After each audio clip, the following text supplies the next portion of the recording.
because they'll all be there together. Well, possibly. Have we all forgotten about Andrew? Oh, well, I think we have. I think if I were the king, I probably wouldn't want to be speaking about Andrew. Yeah, but I'm thinking the others, though, who go there will have potentially use that as a moment to mention to the king that they're comfortable with Andrew being removed, perhaps. Well, we'll have to wait and see, I suppose. On Iran, I get the feeling that Donald Trump thought it would all be wrapped up by now.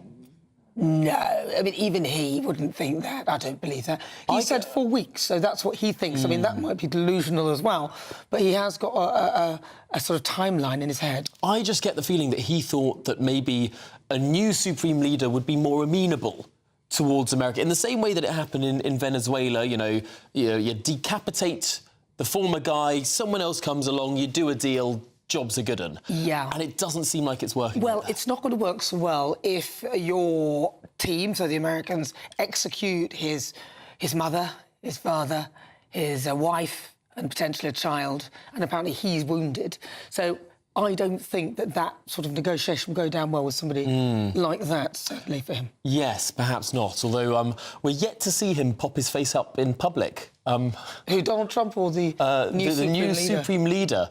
And I wonder why. I don't think he would, really. No. But the thing is, they've got all those drones. They've been probably making them for years, if not decades, I suspect. And those drones are about 10 grand as opposed to the thing that shoots them down, which I think each one is about $3 million. Yeah, it's an incredible disparity of asymmetric warfare. But there we are. Welcome to 2026. Hope you're enjoying it as much as we are. We haven't got to the petrol yet, have we? No. Well, send us your thoughts, your comments, gbnews.com/your say, or scan that QR code. But first, your latest news headlines with Tatiana Sanchez.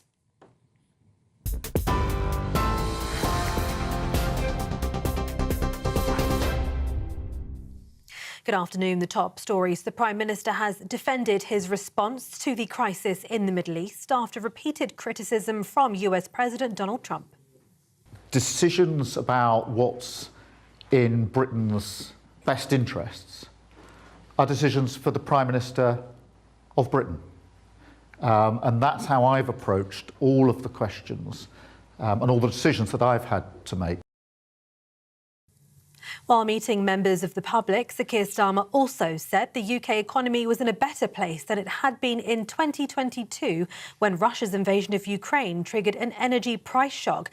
He did acknowledge, though, that the longer the conflict with Iran goes on, the more likely the impact on our economy. G7 nations will hold an emergency meeting today to discuss surging oil prices as crude jumped above $100 a barrel over the escalating US-Israeli war with Iran. It comes as investor uncertainty surrounding the war deepens, with fears growing of a prolonged conflict across the Middle East. Stock markets across Asia also fell early today. The sudden drop meant an emergency circuit breaker was activated that halted trading for 20 minutes. About a fifth of the world's oil supply is usually shipped through the Strait of Hormuz, but traffic through the narrow passage has all but halted since the war started a week ago. The Prime Minister has insisted the economy is resilient and well-placed to absorb the likely impact on households and businesses. Shadow Science Technology Minister Julia Lopez says the government has put the public in a very weak position.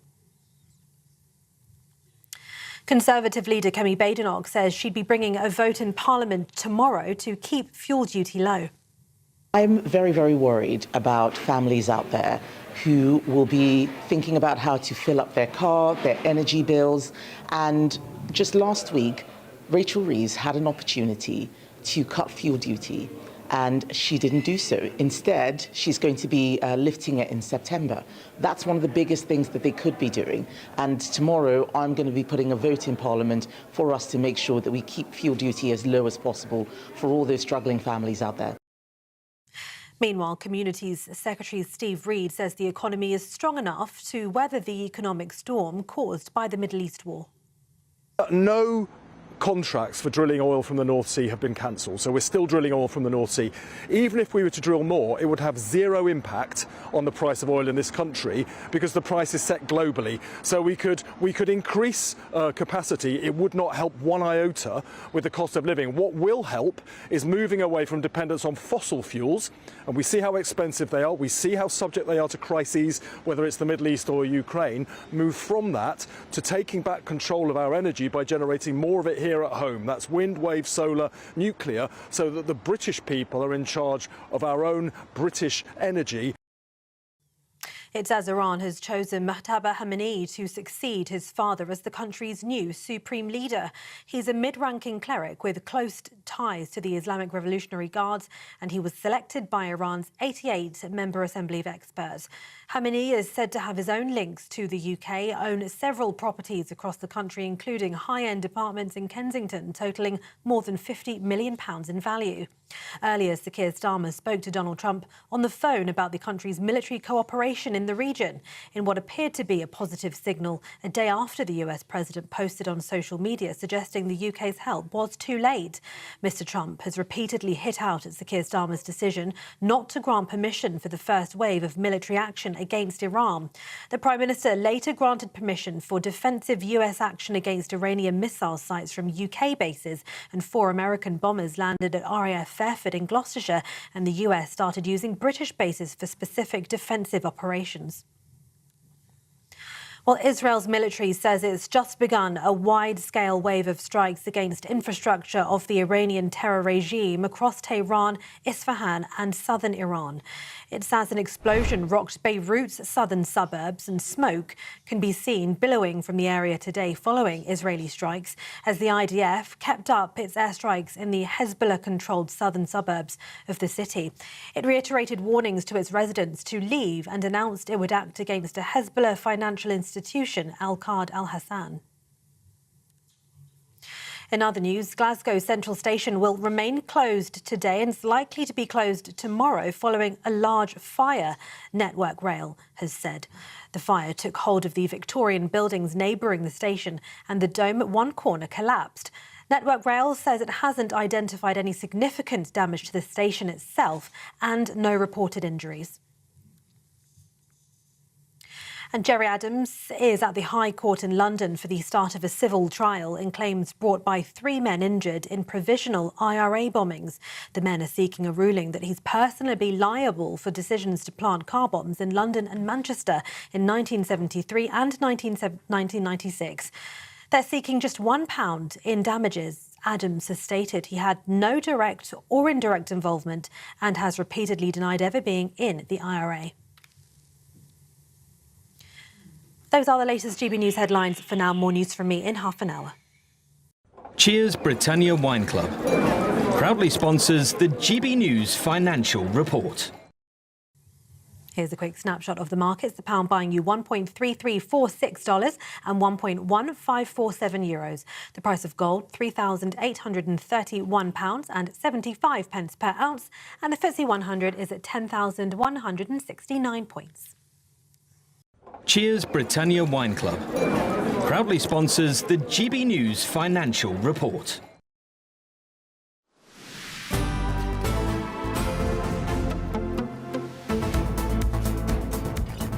Good afternoon, Britain. It's now 10 minutes past midday, and the longer the conflict in the Middle East continues, the greater the risk of economic damage.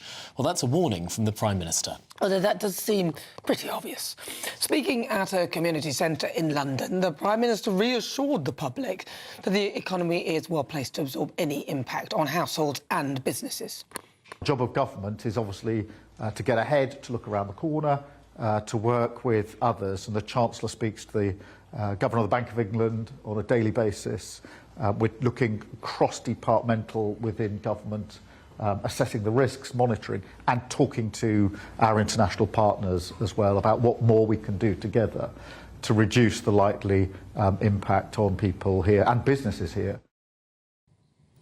Well, the Prime Minister there speaking in perhaps the most uninspiring room I've seen a Prime Minister speak in before. It comes as Rachel Reeves prepares to join an emergency G7 meeting to discuss releasing global oil reserves as prices continue to climb.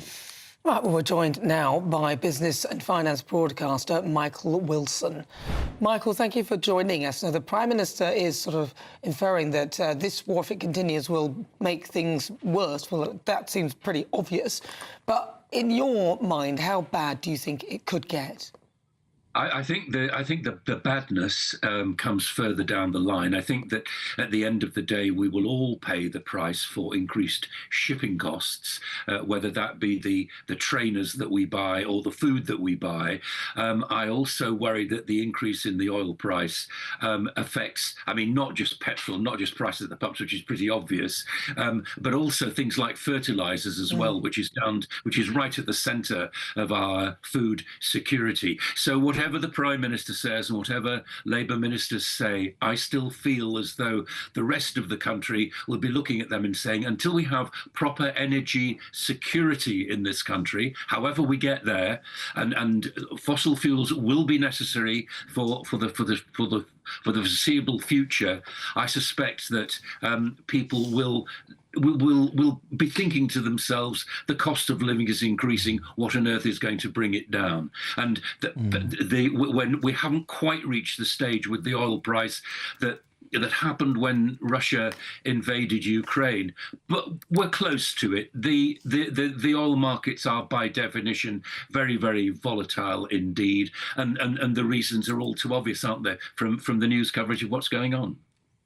Well, I mean, doesn't all of this slightly put pay to the lie that the government keeps pushing, that simply more solar power and wind power will get us off the reliance on oil and gas? Because ultimately, it is that very temperamental form of renewable energy, intermittent energy perhaps, that means we're reliant on global gas supply, means we're reliant on that as a backup. I don't see how that's going to actually get us into a more stable situation. It's a question of timing. If it were to happen fairly soon, then good. I don't think it's going to happen very soon. I think it will be very, very costly. I think the conversion is going to be very costly, as we're seeing at the moment. And I don't see it happening, certainly not by 2030, which is still, I think, the government's target as far as that's concerned. That just simply is not going to happen. You can see that in the way that people have not adopted, for example, electric cars in the way that everybody thought they would be. And have we seen the major car manufacturers move away from the electric car market? Yes, we have. You know, so we've got a long way to go before that actually happens, and we are still, unfortunately, dependent upon fossil fuels. Now, there is a slight. Never mind what the Energy Secretary says at the moment. I think if more exploration and more gas were to come from the North Sea, both offshore and then onshore gas as well, that would help our energy security. That has got to be a priority, as well as the cost of living. Very quickly, Rachel Reeves, she had the spring statement, which was literally out of date the moment she opened her mouth. In fact, even before she delivered it, she would have known that, but obviously she doesn't seem to be flexible enough to come and sort of add something in that's relevant. But should the government look to reduce fuel duty, which I think is currently at 52.95 a litre for petrol and diesel? Well, that's a very good question, isn't it? I suspect that what they're going to do, they're quite happy with the fact that they will in fact get more tax as the price of filling up your tank goes up, and it will. I mean, I don't know what it is where you are at the moment. I paid 133 per litre for petrol this morning, and it's gone up from 127, and that's our local supermarket. Well, that's actually cheap, because around here I've seen one. The other week I had filled up at 136, just around the corner. And I think that's gone up to 141. Goodness me. And of course the warnings now that it could approach £2 per litre. But Michael Wilson, thanks indeed for joining us and talking through these choppy waters that we face. But as the war continues, Brits have been warned that they could face record pump prices. Let's cross to our national reporter, Will Godley, who is at a petrol station in North London for us. Will, we've been talking about the petrol that we've been looking at. What's the price behind you at the moment? Well, Tom, Nana, yeah, motorists concerned about the price of petrol here, the ones I've been speaking to anyway this morning. The price here for petrol, well, unleaded is 146.9. The price of diesel here, 161.9. This time last week, unleaded was 138. So it's gone up some 9p over the course of the last week. And when the war in Iran started, the average across the country was 132.8 for a litre of unleaded petrol. So a large increase over the last 10 days in the price on the forecourts. But it's today we're seeing those really high oil prices, the highest since 2022, over $100 or £75 for a barrel of oil. And back in 2022, when oil was at their peak, was when we saw petrol prices here at the record-breaking levels. That was when the price of unleaded was 191.5 pence per litre and diesel 199p per litre of diesel. Well, earlier on I was asking motorists if they're worried we could be seeing similar prices over the coming few weeks.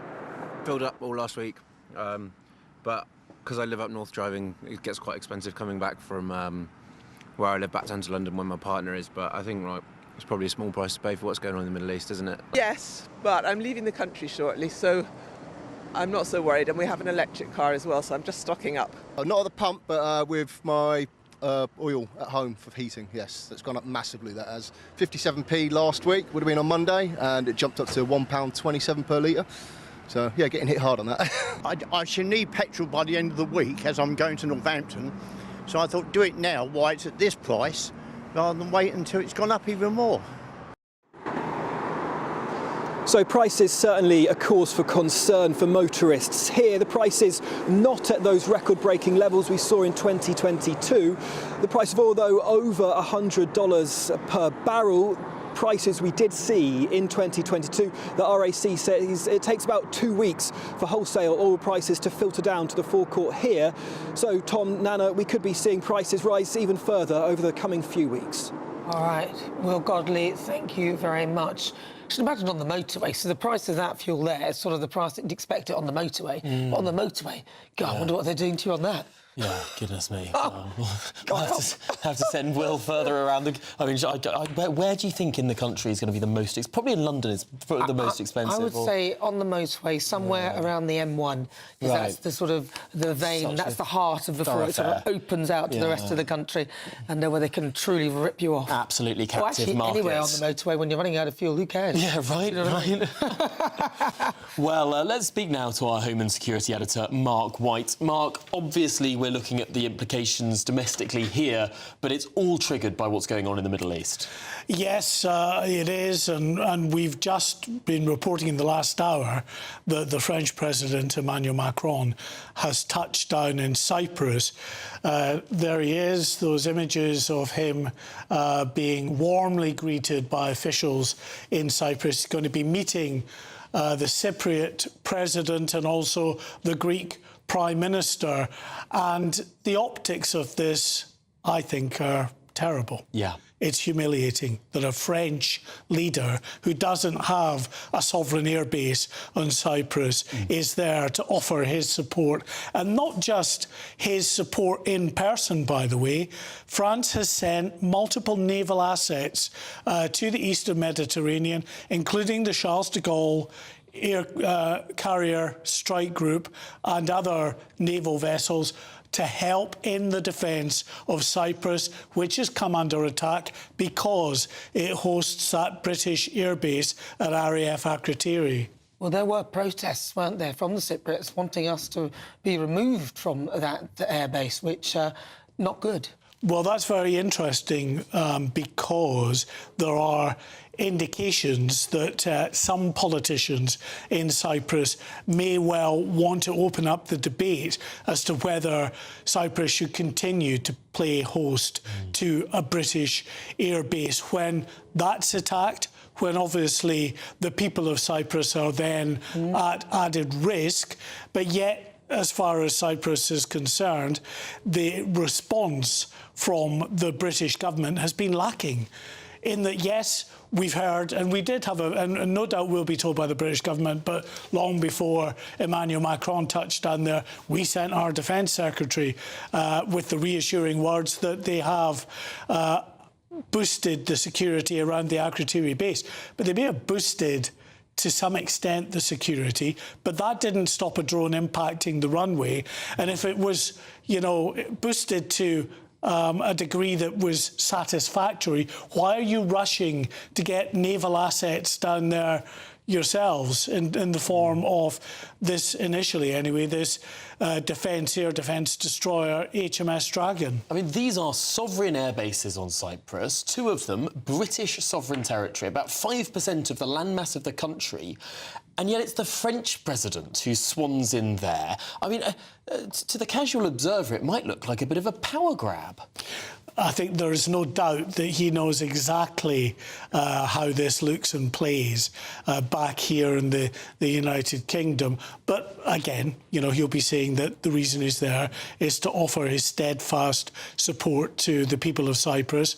But I reiterate, you know, it's not just the leader, the head of state of France who's touched down in an area that is at added risk to lend that support in person, but also he is doing it in terms of military assets on the ground, you know, or in the water, as I should say, you know, from the naval supply. I just want to, before we go though, play one clip that just brings home the dangers in that region. This is a reporter in Lebanon reporting in Beirut as the Israelis continue their campaign to bomb Hezbollah. He got quite close to a strike. وهذا يأتي في سياق تصاعدي وهذا يكون يعني ثاني أو ثالث تهديد ينذر أو يعني ثاني أو ثالث تهديد إذا جئت كما يمكن أن نرى إذا جئت كما يمكن أن نرى هذه هي الغارة الآن من خلفي تماما الجيش الإسرائيلي. So a bit too close for comfort there, but it shows you the dangers of going into an area where, you know, the Israelis or the US have struck and thinking that the danger is over, because it's never over. That was in the Dakhia district of Beirut, the capital of Lebanon, which is a stronghold for the terror group Hezbollah, which is currently striking Israel and indeed launching drones to RAF Akrotiri. Well, Mark White, thank you very much indeed for bringing us all of that. This is Good Afternoon Britain on GB News, and there's plenty more still to come. Yes, we'll speak to the former chair of President Trump's Economic Council on what he makes of the rising oil prices triggered by the president's war with Iran. But after the break, the government unveils a new crackdown on extremism in universities and the charity sector. Well, all of that and much more to come. You're with GB News, Britain's news channel.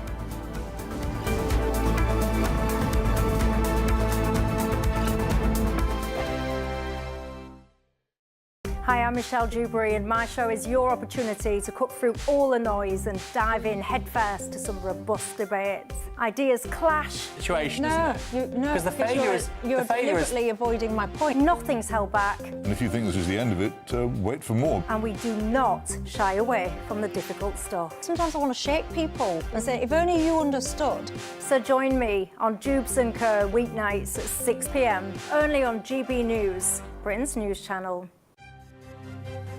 GB News Breakfast, every day from 6 a.m.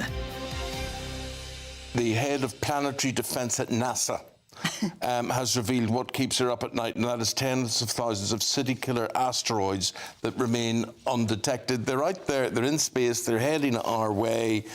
We need something to predict where they're going to. Yeah, well, there was a case about 4 years ago, where they sent a spaceship up called DART to hit a massive asteroid which was heading our way, and it was something like 14,000 miles an hour it went at, and it hit this thing and diverted it, and the planet was saved. It made a bit of a story at the time. The problem is that it's the middle-sized ones. Lots of these asteroids come into the planet Earth every year, but they're so small they disintegrate on. They burn up in the atmosphere and things. Yeah. The big ones we know about, and like the one which DART went out, it was 460 foot wide, went out and diverted it. What they can't manage is thousands of these asteroids, which are the middle size, which if they hit the planet Earth, it won't end life on Earth, but it will cause massive regional damage. They're the ones that they're worried about. So there's no. This expert says we sit awake at night worrying about it because there's so many of them. We're as well not knowing. Bring back Bruce Willis. Do you remember the film Armageddon? Yeah, Armageddon. Where he's a hero. What I would goes say and blows one up. What I would say to worried viewers and listeners is that, of course, we're still here and these things have been coming around for years and years and they haven't hit us. So let's just keep our fingers crossed. GB News, the People's Channel.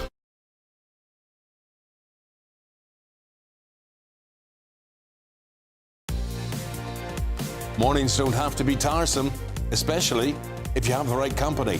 Wake up to news as it happens, opinion and debate, and of course, a little bit of entertainment too. Because when the kettle's on, we're on. That's Breakfast on GB News, a show worth waking up for. Every morning from 6 a.m. Only on the People's Channel, Britain's news channel. We'll spread the news, you spread the word.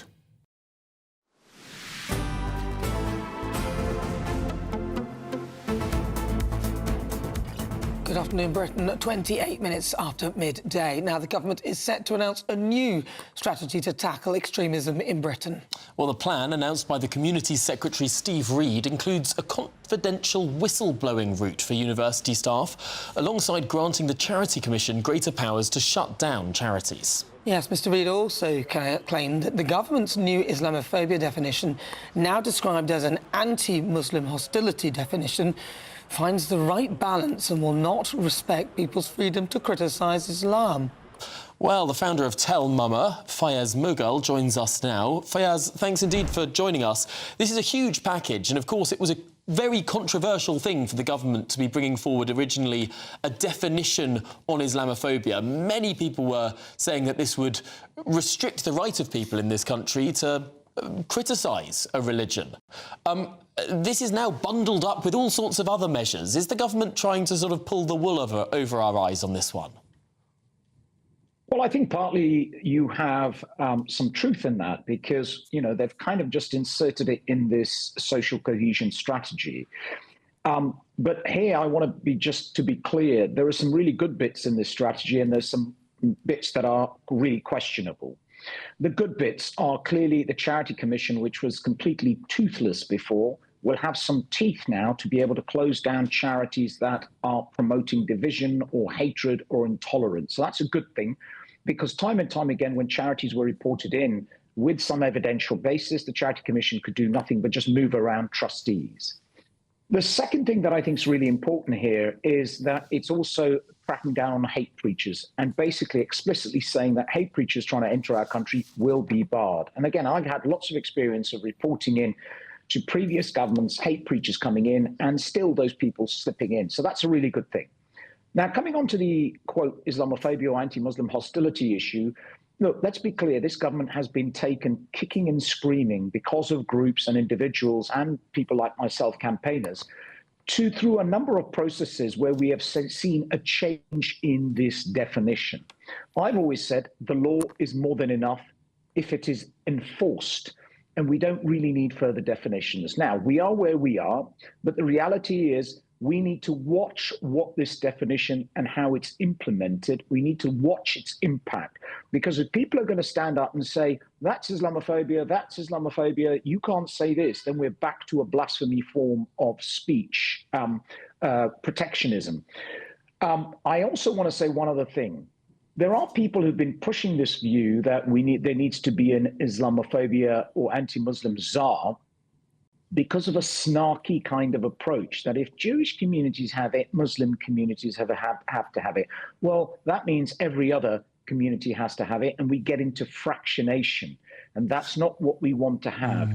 And last but not least, the reality is both communities are distinctly different, but there are some similarities of their experience when they are targeted for hatred and intolerance.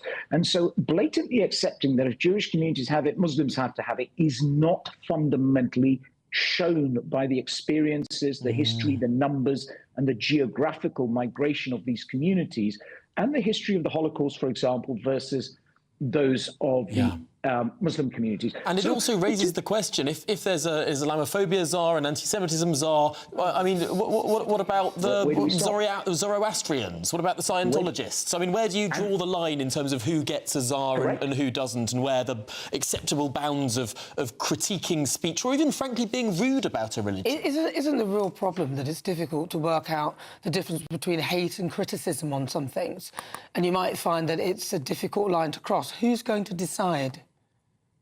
Well, this is it. Now, this is the issue. Now, the law is pretty clear around hate. The law is clearly defined. But what this government is going to be doing is taking this definition and implementing it in groups that it funds to monitor anti-Muslim hatred. Now, let me just be clear. You're going to have people in groups who don't know the specifics of the law, potentially, who'll be sitting there going, oh, I think that's anti-Muslim. Oh, I think that's a problem. And these people may be first or second jobbers. Let me be very clear. Students. They may be first students. And they just make a decision without the specifics of knowing the law versus what is within protected free speech.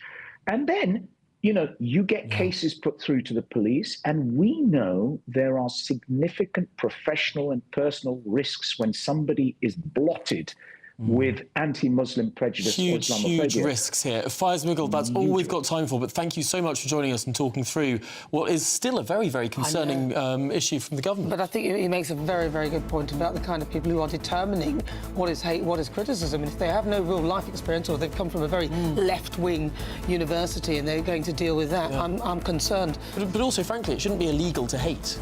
I mean, that should also come under free speech. I mean, it's distasteful, but surely in a free society you should be allowed to hate. Well, I think there's a fine line. Criticise, but hate can be... I hate communism. Should I be allowed to hate communism? No, you shouldn't, Harwood. No, absolutely, I'm with you. Right, good afternoon. This is Good Afternoon Britain on GB News. Lots more coming up on today's show, but first, your 60-second update.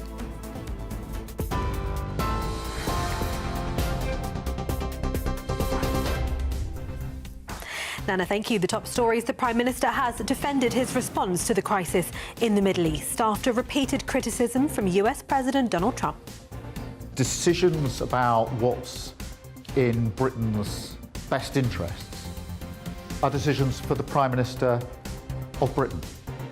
And that's how I've approached all of the questions and all the decisions that I've had to make. It's as G7 nations are to hold an emergency meeting today to discuss surging oil prices as crude jumped above $100 a barrel over the escalating US-Israeli war with Iran. That's as Iran has chosen Mojtaba Khamenei to succeed his father as the country's new supreme leader. He's a mid-ranking cleric with close ties to the Islamic Revolutionary Guards. He was selected by Iran's 88-member assembly of experts.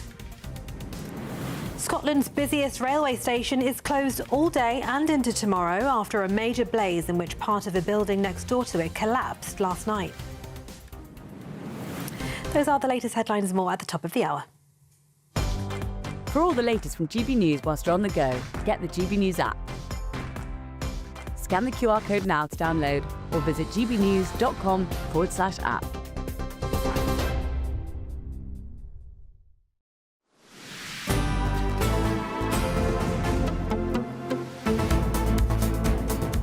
Thank you, Tatiana. Lots more coming up on today's show.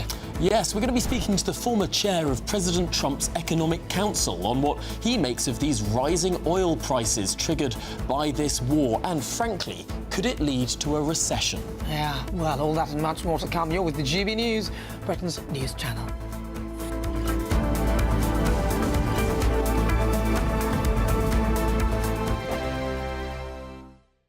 Hello, very good day to you. This is your GB News weather update from the Met Office.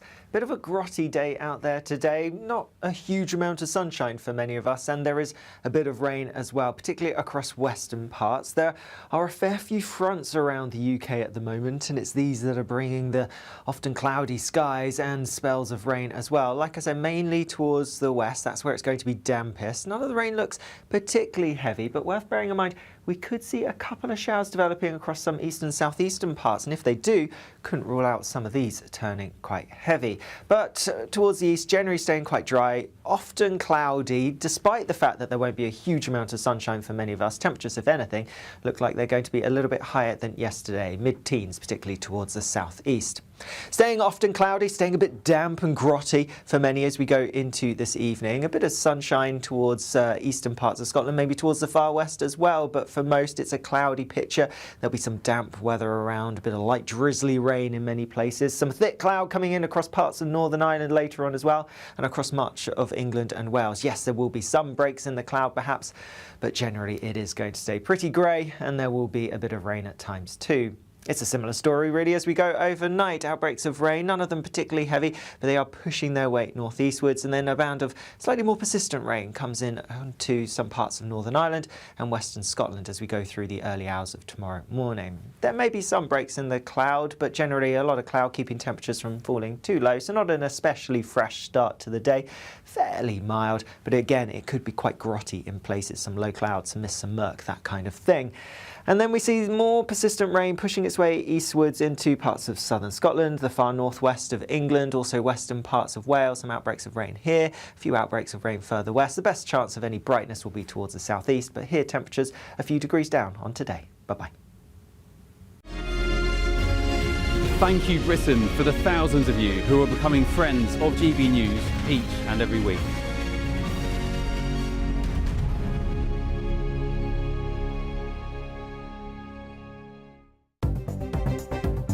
Good afternoon. This is the latest AI travel news from GBNews.com. The A9 is restricted northbound between Luncarty and Bankfoot due to planned maintenance. In Durham, the A19 southbound at the junction with the A181 has a broken down vehicle with one lane closed.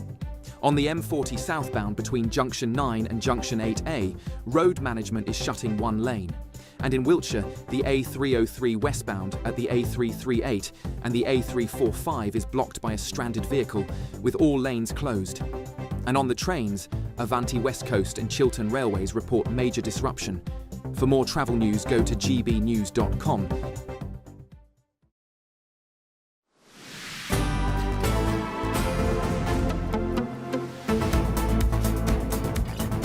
Good afternoon, Britain. It's now 39 minutes past midday. Now, Donald Trump has played down the surge in global oil prices, saying the increase is a small price to pay for global security. Yeah, it's all right for some. I doubt he's paying it. It comes as crude oil prices rise to the highest level since Russia's invasion of Ukraine in 2022. Well, writing on Truth Social, the American president said prices would fall rapidly once Iran's nuclear threat is eliminated. But let's now speak to the former chairman of President Trump's Council of Economic Advisers, the economist and author of Recessions, The Real Reasons Economies Shrink and What to Do About It, Tyler Goodspeed. Tyler, thanks indeed for joining us here in the studio. Could this oil shock lead to a recession? So if you look back on the past 4 centuries of economic history on both sides of the Atlantic, energy supply shocks have been serial killers of economic expansion. Former Fed Chairman Ben Bernanke once said that economic expansions don't die of old age, they're murdered. Well, as I said, these energy supply shocks are historically serial killers or the accomplices to the murder of economic expansions. And I was a little bit surprised by the complacency of markets last week, because we are in the Persian Gulf talking about the passage of 20% of global oil and gas through those narrow straits of Hormuz. And if that actual supply is disrupted on a persistent basis, then I think we are looking at recessions on both sides of the Atlantic. So your new book has looked back over the last 4 centuries of economic history, sort of why these recessions suddenly happen. And for the longest time, people have thought that this is sort of a natural cyclical thing, that you have a boom and it must be followed by a bust. But you've sort of got a different theory here in terms of why these busts actually happen. That's right. We tell ourselves stories about recessions, that there was some boom, there was some excess, there was some malinvestment, to which the subsequent bust is in some sense a remedy. But the reality is recessions are about shocks. And here we're living through what could be the biggest oil supply shock and gas supply shock since at least the 1973 Arab oil embargo. And if indeed this does persist, it would actually be even bigger than the 1973 to 1975 oil crisis. Now, what do you make of our Chancellor, Rachel Reeves? Because she delivered her spring statement, even knowing that we were going into this sort of area of concern. There were no sort of... She didn't mention anything that could potentially assist us. There was nothing in her spring statement that actually related to anything that could come down the wire, because she could have given us some sort of idea of what she could do. What do you make of her ideas and her performance? The Chancellor has spoken often over the past few years on the importance of growth. I have yet to see sufficient evidence of serious policymaking in support of that objective.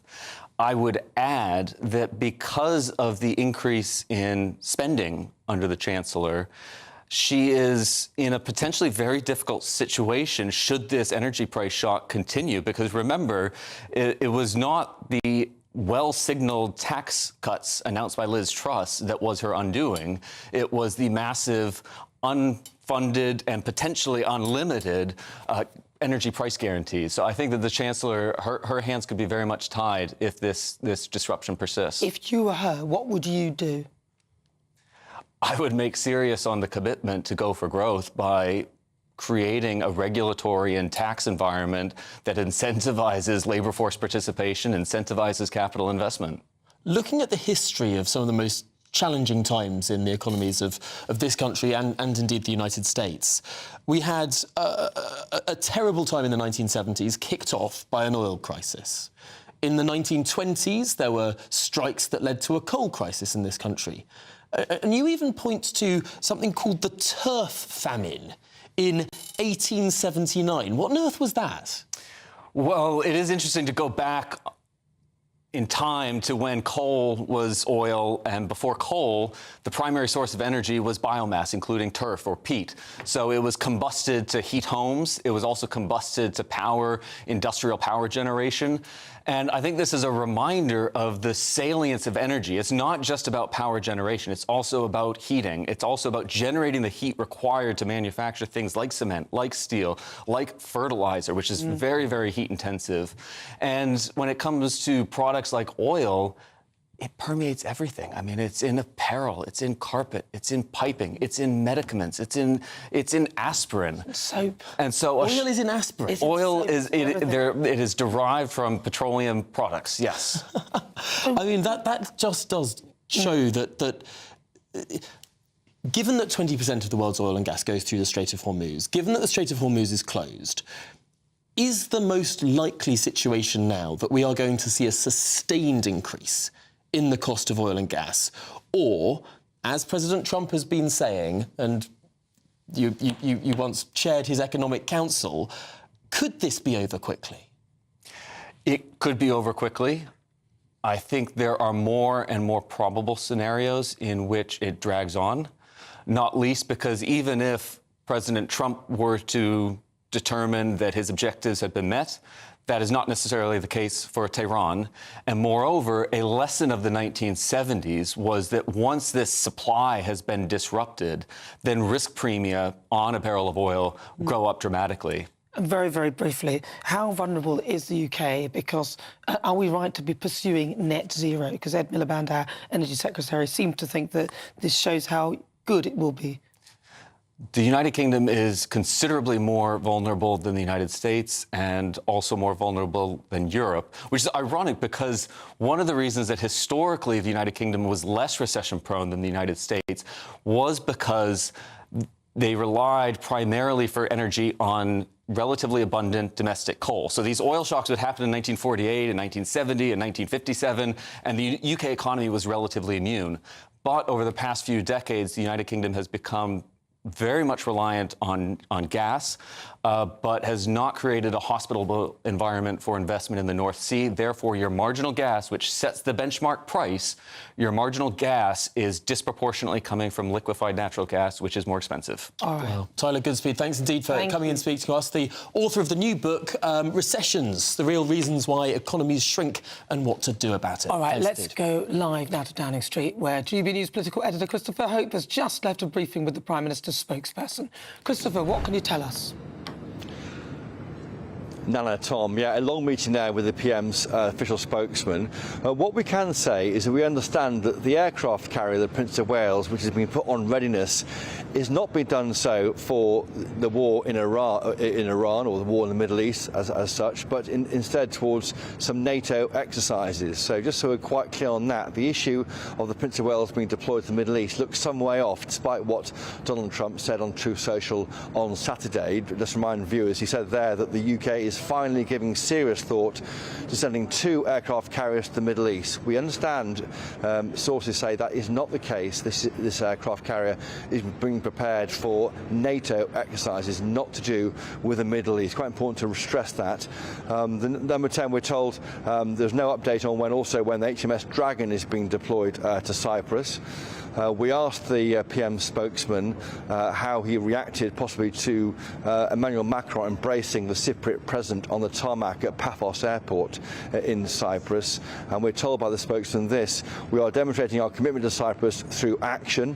The PM has set out his unwavering support for Cyprus. That won't change.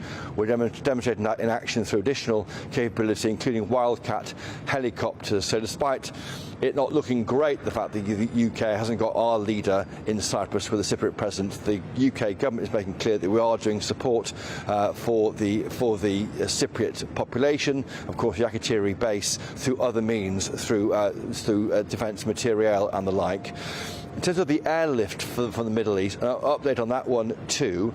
We now know there are 172,000 UK nationals in the Middle East. 37,000 British nationals have now come back to the UK since the conflict broke out. So it's now turning into a steady stream of people arriving back. 29 commercial flights left the region yesterday. That brought home 7,000 British nationals. Dozens more flights due today. The government is chartering a flight out of Dubai. We have no idea when that will be taking off. 3 charter flights left Oman and landed in the UK yesterday. Number 10 now briefs us that some are booking flights and not heading home, but they are paying their own way. That's important to stress. In terms of the King's visit to America, possibly next month, no state visit has been confirmed. Number 10 tell us.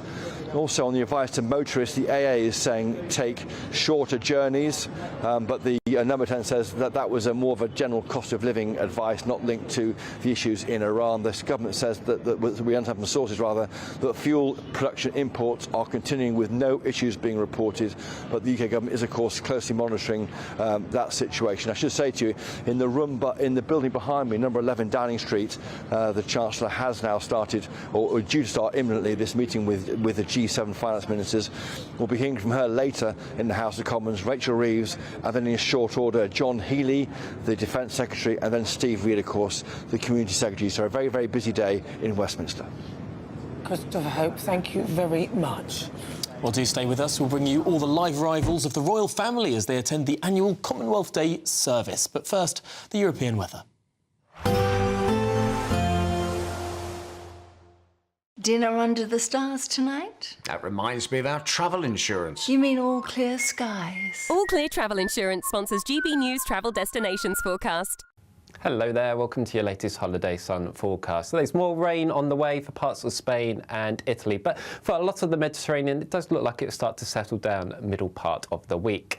At the moment, still some chilly weather for the Canaries, but even there it'll warm up as we go through the next few days. But you can see plenty of rain for parts of Spain and Italy, but already some sunshine down towards Turkey and Greece, and that will become much more widespread, as I mentioned, across the Mediterranean as we go through Wednesday and Thursday. All Clear Travel Insurance sponsors GB News travel destinations forecast.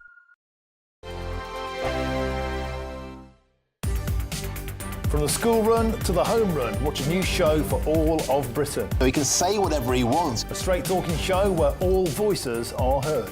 And, you know, when are we going to stop talking about smashing the gangs and actually do it? With the stories that matter from every part of our country. There's a bit of a crash landing there for your Chancellor. Bold, fearless and standing up for you. That's me, Martin Daubney, 3 p.m. till 6 p.m, weekdays, here only on GB News. The People's Channel, Britain's news channel. As soon as it hits 11 and the headlines come in, The late edition brings you the breaking news from all the front pages. because the news is going to happen. So get a head start today. Patrick Christie's tonight, late edition. Alex Armstrong tonight, late edition. From 11 o'clock every night. Only on GB News, the People's Channel, Britain's news channel. Bold. They are under no illusion. Ray, are you a human trafficker? Boundless. I've had enough of the nonsense, and I'm not afraid to say it. Don't get us on the BBC. Every weeknight, I tear through the headlines. The smell of gasoline. Should we be worried about it? From Westminster madness to cultural war chaos. What we're going to do now, they are throwing things out the car as we speak. Get ready, Britain. Here we go. Patrick Christie tonight, weeknights from 9 p.m, only on GB News, Britain's news channel. At GB News, we love to hear from you, our loyal community. So drop us a line at gbnews.com/yoursay. There you can talk to each other and also to the presenters live on air. gbnews.com/yoursay, because GB News is your channel, Britain's news channel. Hi, I'm Michelle Dewberry, and my show is your opportunity to cut through all the noise and dive in headfirst to some robust debates. Ideas clash. Situation, isn't it? Because the failure is... You're deliberately avoiding my point. Nothing's held back. And if you think this is the end of it, wait for more. And we do not shy away from the difficult stuff. Sometimes I want to shake people and say, if only you understood. So join me on Jubes & Co weeknights at 6 p.m, only on GB News, Britain's news channel.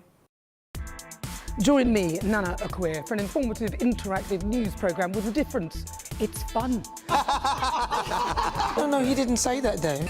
I'm so surprised. I think there's an element of truth to that. Join me from 3 p.m. every weekend, only on GB News, Britain's news channel.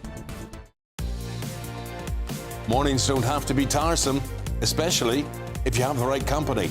Wake up to news as it happens, opinion and debate, and of course, a little bit of entertainment too. Because when the kettle's on, we're on. That's Breakfast on GB News, a show worth waking up for.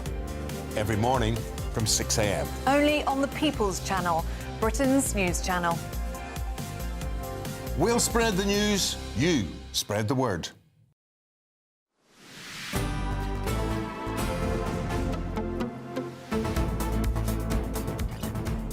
Good afternoon, Britain. It's coming up to incredibly closely to 1 o'clock, but of course the royal family are preparing to attend a service at Westminster Abbey to honour Commonwealth Day. Right, let's go straight over to our royal correspondent, Cameron Walker, who joins us live from Westminster Abbey. Cameron. Good afternoon, Nana and Tom. Yes, the King has used his Commonwealth Day message to try and urge the 3 billion or so people around the Commonwealth of Nations, 56 to be exact, to focus on what unites us rather than divides us, focusing on the untapped potential for prosperous trade between trusted partners, the family of nations, as it is so called, but of course also concedes that there is an increasingly fragmented world in which we are living in as the conflict in Iran continues and other conflicts around the world as well. And it's incredibly noisy down here outside of Westminster Abbey. We've got 2 separate protests going on outside, including the Republic protest, focusing on the recent arrest of Andrew Mountbatten Windsor, the King's brother and Prince William's uncle, who was released under investigation last month. He's always denied the allegations against him, but they are really focusing on that. There's also a separate protest, the Cameroonian protest, about the ongoing conflict in the African nation there and about the alleged human rights abuses. They are here where the media is to try and make their voices heard. So that idea of a 56 Commonwealth family of nations perhaps is slightly more questionable to some protest groups. But for those inside, 1,800 or so people inside the Abbey, they will be celebrating what unites us as 56 family of nations. We're going to have the King and Queen here a little bit later on, as well as the Prince and Princess of Wales, Princess Anne, her husband, Vice Admiral Sir Tim Lawrence as well, the Prime Minister and senior realm high commissioners will be in attendance too. I'm told there's a focus on young people this year as well. Quite a large proportion of the 3 billion or so who make up the Commonwealth are actually under the age of 30, as well as Jerry Halliwell, the Spice Girl, who will be delivering a reading, I'm told, as well, inside the Abbey. There's a reception later on at St James's Palace, which the King is hosting, and that is an opportunity for the High Commissioners around from the 56 nations to get together and try and strengthen the relationships between this family of nations, because, of course, wars do continue across the world. Cameron Walker, thanks indeed for being there for us. We'll be back with you, of course, throughout the programme. Right, well, this is Good Afternoon Britain. Lots more coming up on today's show, including Sadiq Khan. Apparently there's a petition out there with already 41,000 names calling for his resignation due to his the way he has behaved about the grooming gangs. Absolutely, and we'll have the very latest on the ongoing war in Iran. Just how might it be affecting oil prices here at home? Well, that and so much more to come. Do not move a muscle. We'll be back after these messages.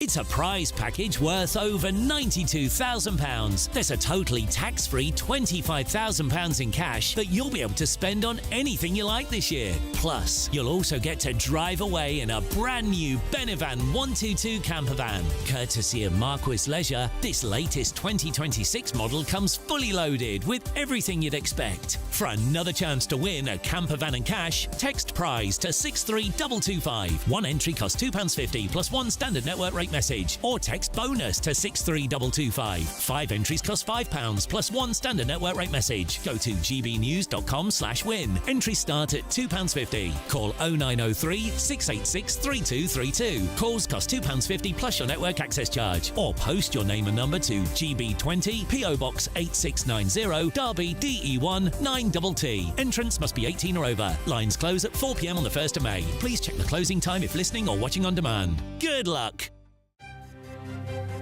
GB News Breakfast, every day from 6 a.m.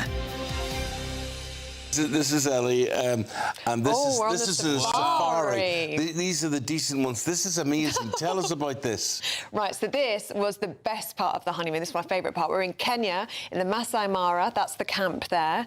So it's immersed right in the middle of the That's a giraffe, I know that one. That's a big giraffe, yeah. And we saw the big five, and it was amazing. And we went to see a Masai Mara tribe, and this was me with the tribe, and they did a big dance for us, and they were jumping up and down, and it was amazing.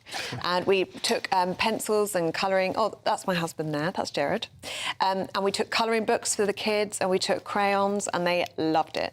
Oh, that we was had the best nice. time. That was nice yeah, and then that's an elephant. Oh, that's me. Yeah. And the best animal we saw, which I don't think we got a picture of, is a leopard, and we got so close to the leopard. Camouflage. We were was good eye there. to eye. Yeah, it was amazing. Yeah. Was it a bit scary? It wasn't at all. It was very peaceful. Yeah, you're in an open van, but they're not threatened by the van or by you at all. It's very strange. And we didn't see the daddy lion until the last day, and Eamon was messaging me every day saying, "Have you seen the daddy lion yet? You still haven't seen him." Who's the daddy? Who's the daddy? And eventually we did, and they are majestic, the lions. Very good. Right. I recommend to anybody who likes their animals. Go on safari. Alice, she's brought in all these pictures, you know, and we brought in. We sat here with popcorn, ready to watch. You know, we'll have to have a show of all this and watch all of this. But anyway, get those snacks ready. When can we open these then? Well, I've still got to show you what other pictures I've got to show you. If there's demand for it, but there's no demand. People aren't interested. Then I'll just take this away. Then we'll just take them home. Take it to go. But that was Ellie's honeymoon, which she delayed for 7 months or so, and then took some planning. Welcome back to GB News, the People's Channel.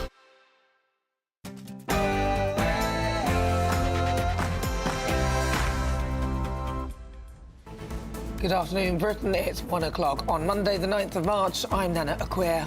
And I'm Tom Harwood. Now, petrol prices could hit £2 a litre for the first time. This as the Middle East crisis sends oil markets soaring.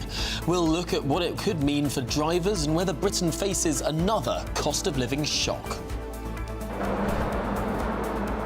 Well, this afternoon, the RAC have told British motorists to drive more fuel efficiently, to eke out every mile and save money, as they're warning the price at the pumps is looking increasingly bleak for British drivers. The Prime Minister has rebuked Donald Trump's criticism of Britain's role in the Iran war, saying decisions in Britain's national interest are for him to make. Decisions about what's in Britain's best interests are decisions for the Prime Minister of Britain. Meanwhile, Iran shows no sign of backing down, naming Mujtaba Khamenei, the son of the late Ali Khamenei, as the regime's new supreme leader. He's already vowed to step up missile attacks on infrastructure. And elsewhere, train passengers face major disruption after a huge fire that started in a vape shop has forced Scotland's busiest station, Glasgow Central, to shut. We'll speak to the leader of the Scottish Labour Party, Anna Sawa. Elsewhere, a petition with tens of thousands of signatures calling for Sadiq Khan to step down as London Mayor is heading to City Hall. Campaigners say the Mayor has failed to act on the grooming gangs scandal in the capital. The royal family prepares to celebrate Commonwealth Day with a special ceremony. We'll have the arrivals and the build-up. The King urges the 3 billion citizens of the Commonwealth to focus on what unites us rather than divides us, but also concedes that we live in an increasingly fragmented world. Meanwhile, protests outside Westminster Abbey ahead of the royal arrivals.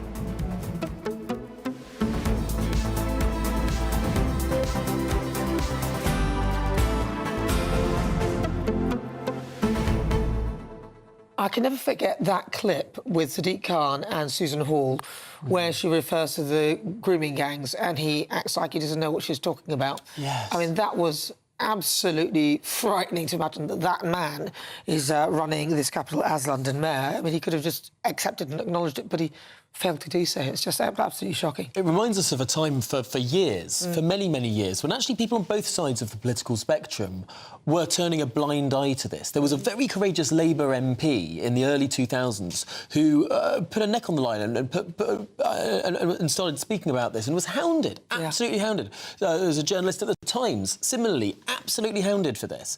And the complete sort of uniform opinion of polite society was this is something we don't want to acknowledge, we don't want to see, we don't want to talk about, and that meant that abuse continued for decades. But even as it's been exposed, he was talking in this way. So, and acting like, oh, what do you mean, grooming gangs, as if he didn't understand it. I just find it absolutely shocking. I'm not surprised that there's a petition going towards Downing Street. I think it's 41,000 signatures. I'm surprised it's not more, if I'm honest. Well, I mean, it's one of those things that we will be covering, as well as many, many other stories besides. Do get your comments in, gbnews.com/your say. And indeed, let's get an update, though, on those latest news headlines with Tatiana.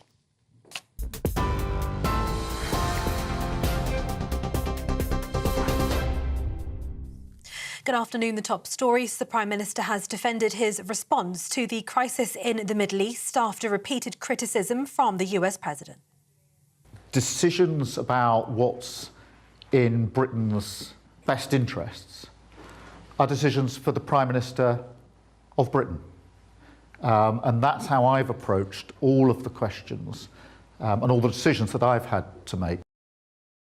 While meeting members of the public, Sir Keir Starmer also said the UK economy was in a better place than it had been in 2022 when Russia's invasion of Ukraine triggered an energy price shock.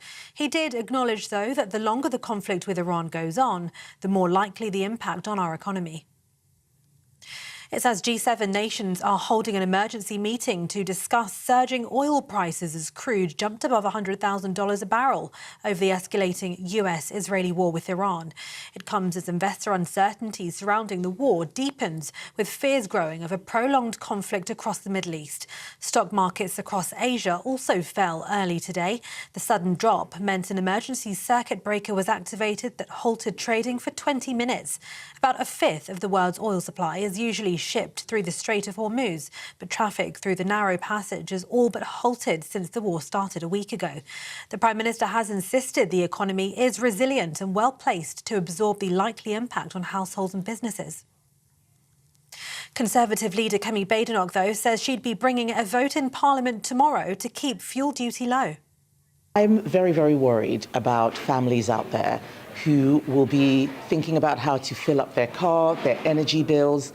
And just last week, Rachel Reeves had an opportunity to cut fuel duty, and she didn't do so. Instead, she's going to be lifting it in September. That's one of the biggest things that they could be doing. And tomorrow, I'm going to be putting a vote in Parliament for us to make sure that we keep fuel duty as low as possible for all those struggling families out there. Meanwhile, Communities Secretary Steve Reid says the economy is strong enough to weather the economic storm caused by the Middle East war. No contracts for drilling oil from the North Sea have been cancelled, so we're still drilling oil from the North Sea. Even if we were to drill more, it would have zero impact on the price of oil in this country because the price is set globally. So we could increase capacity. It would not help one iota with the cost of living. What will help is moving away from dependence on fossil fuels, and we see how expensive they are. We see how subject they are to crises, whether it's the Middle East or Ukraine. Move from that to taking back control of our energy by generating more of it here at home. That's wind, wave, solar, nuclear, so that the British people are in charge of our own British energy. It's as Iran has chosen Mojtaba Khamenei to succeed his father as the country's new supreme leader. He's a mid-ranking cleric with close ties to the Islamic Revolutionary Guards, and he was elected by Iran's 88-member Assembly of Experts.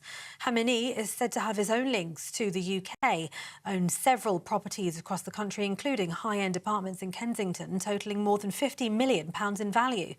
Earlier, Sir Keir Starmer spoke to Donald Trump on the phone about the country's military cooperation in the region in what's reported to have been a constructive conversation a day after the US president posted on social media suggesting the UK's help was too late.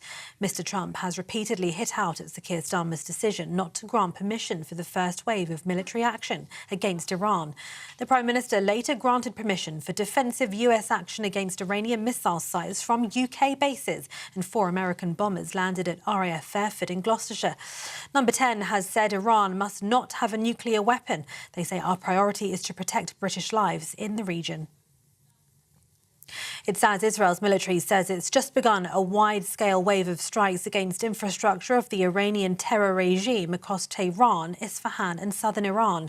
It's as an explosion rocked Beirut's southern suburbs, and smoke could be seen billowing from the area today following those Israeli strikes, as the IDF kept up its airstrikes in the Hezbollah-controlled southern suburbs of the city.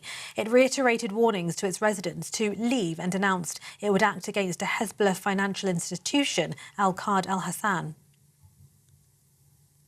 In other news today, Glasgow's Central Station will remain closed today and is likely to be closed tomorrow as well, following a large fire. The fire took hold of the Victorian buildings neighbouring the station, and the dome at one corner collapsed. Network Rail says it hasn't identified any significant damage to the station itself and no reported injuries. And a civil case brought by 3 IRA bomb victims against the former Sinn Féin leader Gerry Adams has opened at the High Court in London. The men are seeking a ruling that he's personally liable for decisions to plant car bombs in London and Manchester in 1973 and 1996. They're seeking just £1 in damages. The 3 bombings were the first and last the IRA carried out in Britain during the conflict in Northern Ireland, known as the Troubles. Adams has stated he had no direct or indirect involvement and has repeatedly denied ever being in the IRA. Those are the latest GB News headlines. For now, more news in half an hour. Cheers Britannia Wine Club proudly sponsors the GB News Financial Report. Here's a look at the markets. The pound buying you $1.3346 and €1.1547. The price of gold is £3,831 and 75 pence per ounce, and the FTSE 100 is at 10,169 points. Cheers Britannia Wine Club proudly sponsors the GB News Financial Report.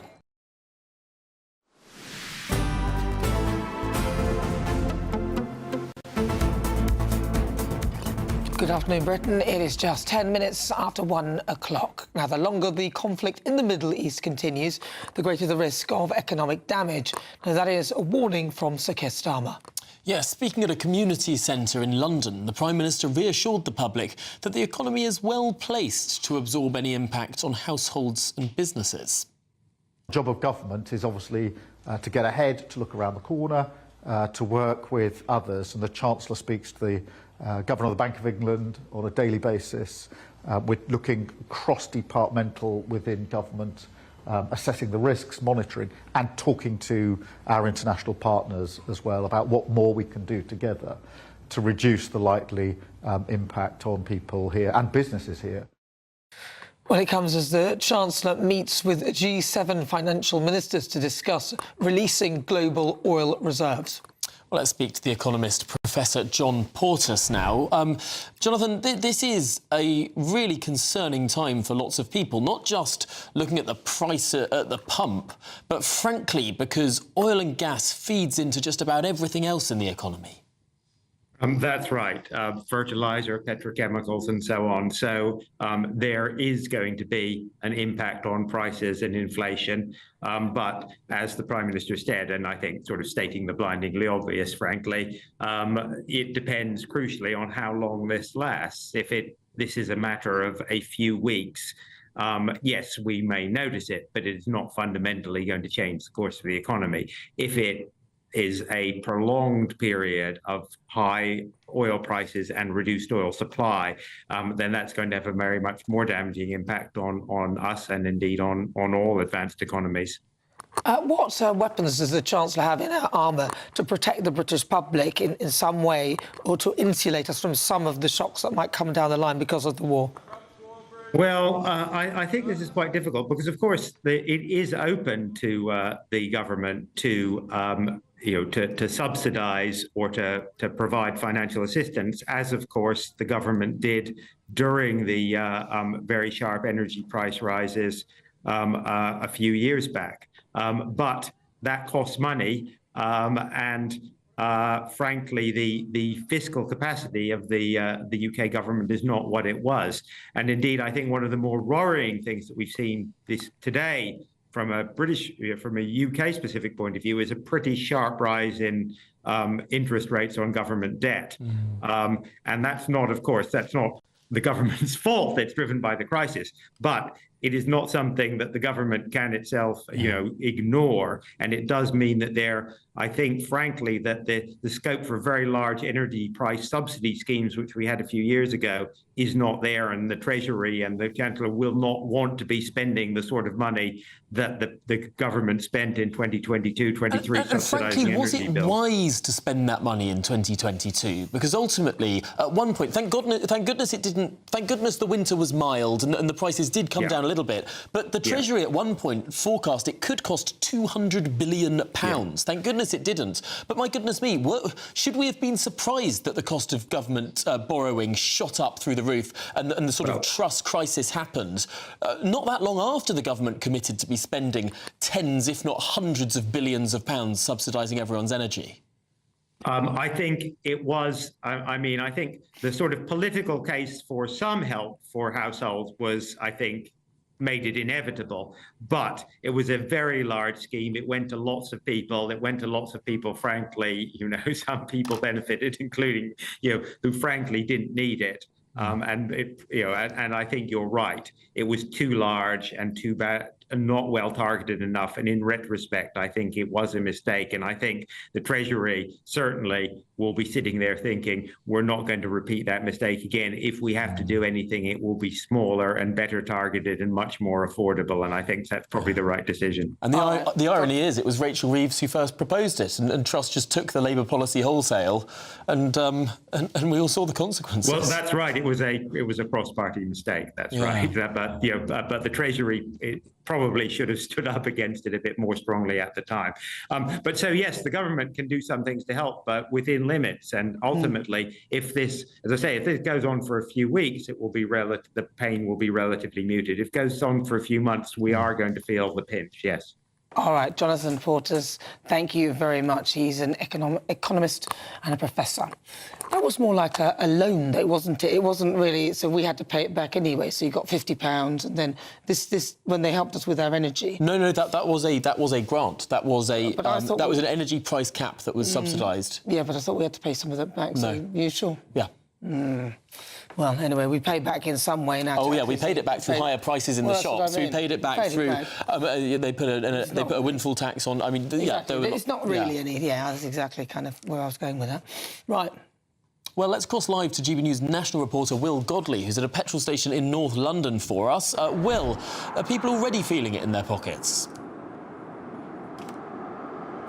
Well, Tom, Nana, good afternoon to you. Yeah, the motorists I've been speaking to certainly feeling prices rising, and they have risen since the start of this conflict, when petrol prices across the board, the UK average was 132.5 pence a litre.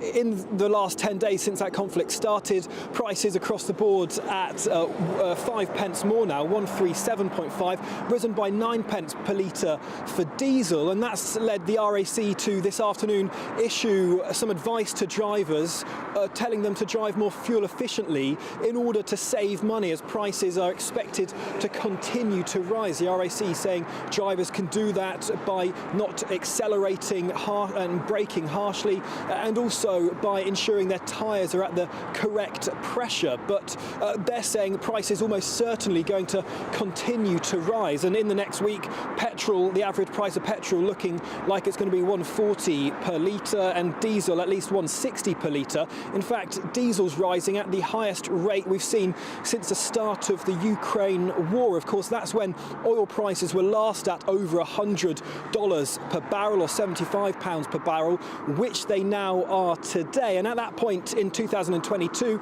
petrol was also at the record levels here in the UK at 191.5 pence per litre, and diesel at 199 pence per litre. Well, they are the national averages, record high back in 2022, but the reality here, drivers paying 146.9 for petrol and 161.9 for diesel. So prices rising, and earlier I asked motorists if they're feeling the pinch. Filled up all last week, but because I live up north, driving, it gets quite expensive coming back from where I live back down to London when my partner is, but I think it's probably a small price to pay for what's going on in the Middle East, isn't it? Yes, but I'm leaving the country shortly, so I'm not so worried, and we have an electric car as well, so I'm just stocking up. Not at the pump, but with my oil at home for heating, yes. It's gone up massively, that has. 57p last week, would have been on Monday, and it jumped up to £1.27 per litre. So, yeah, getting hit hard on that. I should need petrol by the end of the week, as I'm going to Northampton. So I thought, do it now while it's at this price, rather than wait until it's gone up even more. Well, oil prices today over $100 per barrel. Now, that, of course, is all down to what we're seeing in the Middle East, as tankers either unable or unwilling to pass through the Strait of Hormuz, where 20% of the world's oil does pass through. And all of that is leading to supply issues, causing the market to skyrocket today. But, of course, they are wholesale prices. Here we're seeing prices at the pump. The RAC say it takes about 2 weeks for prices to properly filter down. We've also heard from Downing Street this afternoon. They have said that they have not noticed any fuel supply issues so far, but they are monitoring the situation closely. Will Godley, thank you very much indeed. All right, now moving on to Scotland's busiest railway station, which is closed after a major blaze tore through a neighbouring building. Well, all train services from Scotland's busiest station in Glasgow are now cancelled, as Network Rail say it will remain closed both today and tomorrow. Well, Scottish Labour leader Anna Sarwar joins us live from Glasgow. Anna Sarwar, thanks indeed for joining us. This is a hugely concerning moment, not just for the travel disruption, but frankly for the loss of heritage as well. Some beautiful buildings in Glasgow absolutely destroyed by this fire. What on earth went wrong? Good points, Tom. I mean, this is absolutely heartbreaking. It's an iconic part of Glasgow city centre. Glasgow city centre was already feeling lots of pressure as it was, in terms of a fall in footfall, a fall in retail sales, and a real fall in terms of the number of people actually working within our city centre. So this just adds to that heartbreak and that frustration. First and foremost, we've got to say thank you to our emergency service personnel who ran towards the danger to make sure they protected individuals. But now we've got to make sure the site is safe. We've got to make sure we get the area secure, try and get the roads back open, and give support to those businesses that have lost their livelihoods. There's big questions to ask about what went so wrong, but I think in the cold light of day, once we're able to speak to our fire and rescue service directly about the capacity and the support they had, whether it was adequate to keep this under control, as well as individual issues perhaps around regulation and control of around vapes and many of the batteries involved in vapes. I think these are all issues that we have to explore in the coming days. Absolutely.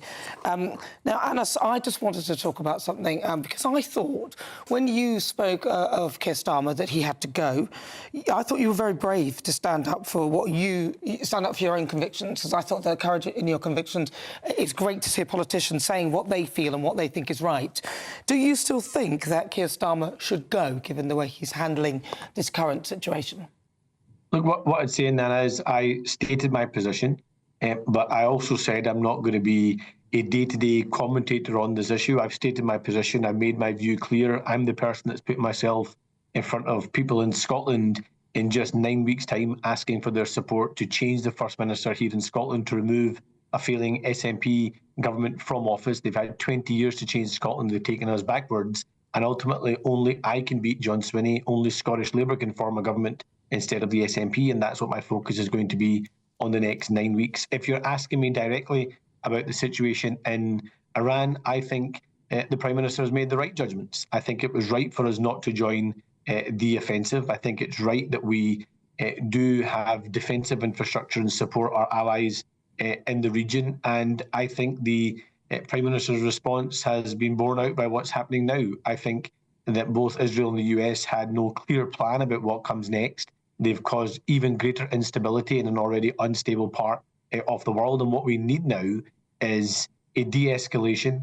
We need to find some element of stability and making sure that people are protected. Of course, our allies protected in the region in terms of their lives and their livelihoods, but also households here in the UK protected, because there are real risks now that what happens with an inflation crisis possibly, rising energy prices possibly, and the knock-on impact that has on household bills as well as businesses. OK, so do you still want him to go? I stated my position. I'm going to focus on removing the First Minister from office in the next 9 weeks. This is an interesting position for you to hold, because it does seem that you sort of marched up to the top of a hill and no one followed you. Your campaign director disagrees with you. Many of your MSPs disagree with you. I mean, are you really leading Scottish Labour if you've been buffeted back into a corner defending Keir Starmer now, when only a few weeks ago you were saying he should go, and now you're defending what I think a lot of people would say is quite a lethargic response to a crisis in the Middle East? I mean, we still have naval vessels sitting in this country rather than being deployed to the region. What I'd say, Tom, is I think we need a higher level of maturity in our political commentary to try and link the offensive that's happening in Iran, the risk that poses to neighbouring states, the risk it poses to British nationals in that region, and the risks it poses to livelihoods and businesses and households in our country, and try to link it back to the internal politics of either the UK Labour Party or the politics of Britain. I stated my position. You're wrong to say that my MSPs disagreed with me. Actually, my MSPs agreed with me. But what I'm really clear about is, do they still agree with you? I wasn't part of any plot. I wasn't part of any coup. I'm not interested in what other people think in other parts of the country. I'm only interested in what people in Scotland think. And I'm the person that's putting myself forward in front of the people of Scotland in 9 weeks' time, asking them for their support. And they deserve to know what I stand for, what my standards are, what I'm willing to accept, and what I do differently here in Scotland. And I know that for journalists and commentators and politicians in Westminster, they'll think about what it means for Westminster. I don't care what it means for Westminster. I only care about what it means for Scotland, because it's a government in Scotland I'm trying to change. It's a government in Scotland I'm trying to lead. And my country, Scotland, can't afford a third decade of an SNP government. And actually, GBNews viewers in Scotland all know that we have to remove the SNP from office. And my plea I would make to them is, regardless of what your view might be on a UK Labour government or a UK Labour Party, you know the damage that the SNP are doing to our country in Scotland. We have to remove them from office. And I'm the only person that can, and we're the only party that can in constituency after constituency across the country. So if you want to change Scotland, if you want the SNP out of office, I'm the man to do it. Well, I have to say, personally, I thought you were quite brave to and have courage of your conviction, which is quite rare for many politicians. So, thank you, Nana. I appreciate you saying that. Anna Sawa, thank you very much. Well, this is Good Afternoon Britain on GB News, and there's plenty more still to come. As the war enters its 10th day, Iran confirms Mojtaba Khamenei will succeed his father as supreme leader, and more than 40,000 people signed a petition demanding Sadiq Khan resign over grooming gangs in London. We'll speak to the petition organiser. Well, all of that and much more to come. You're with GB News, Britain's news channel.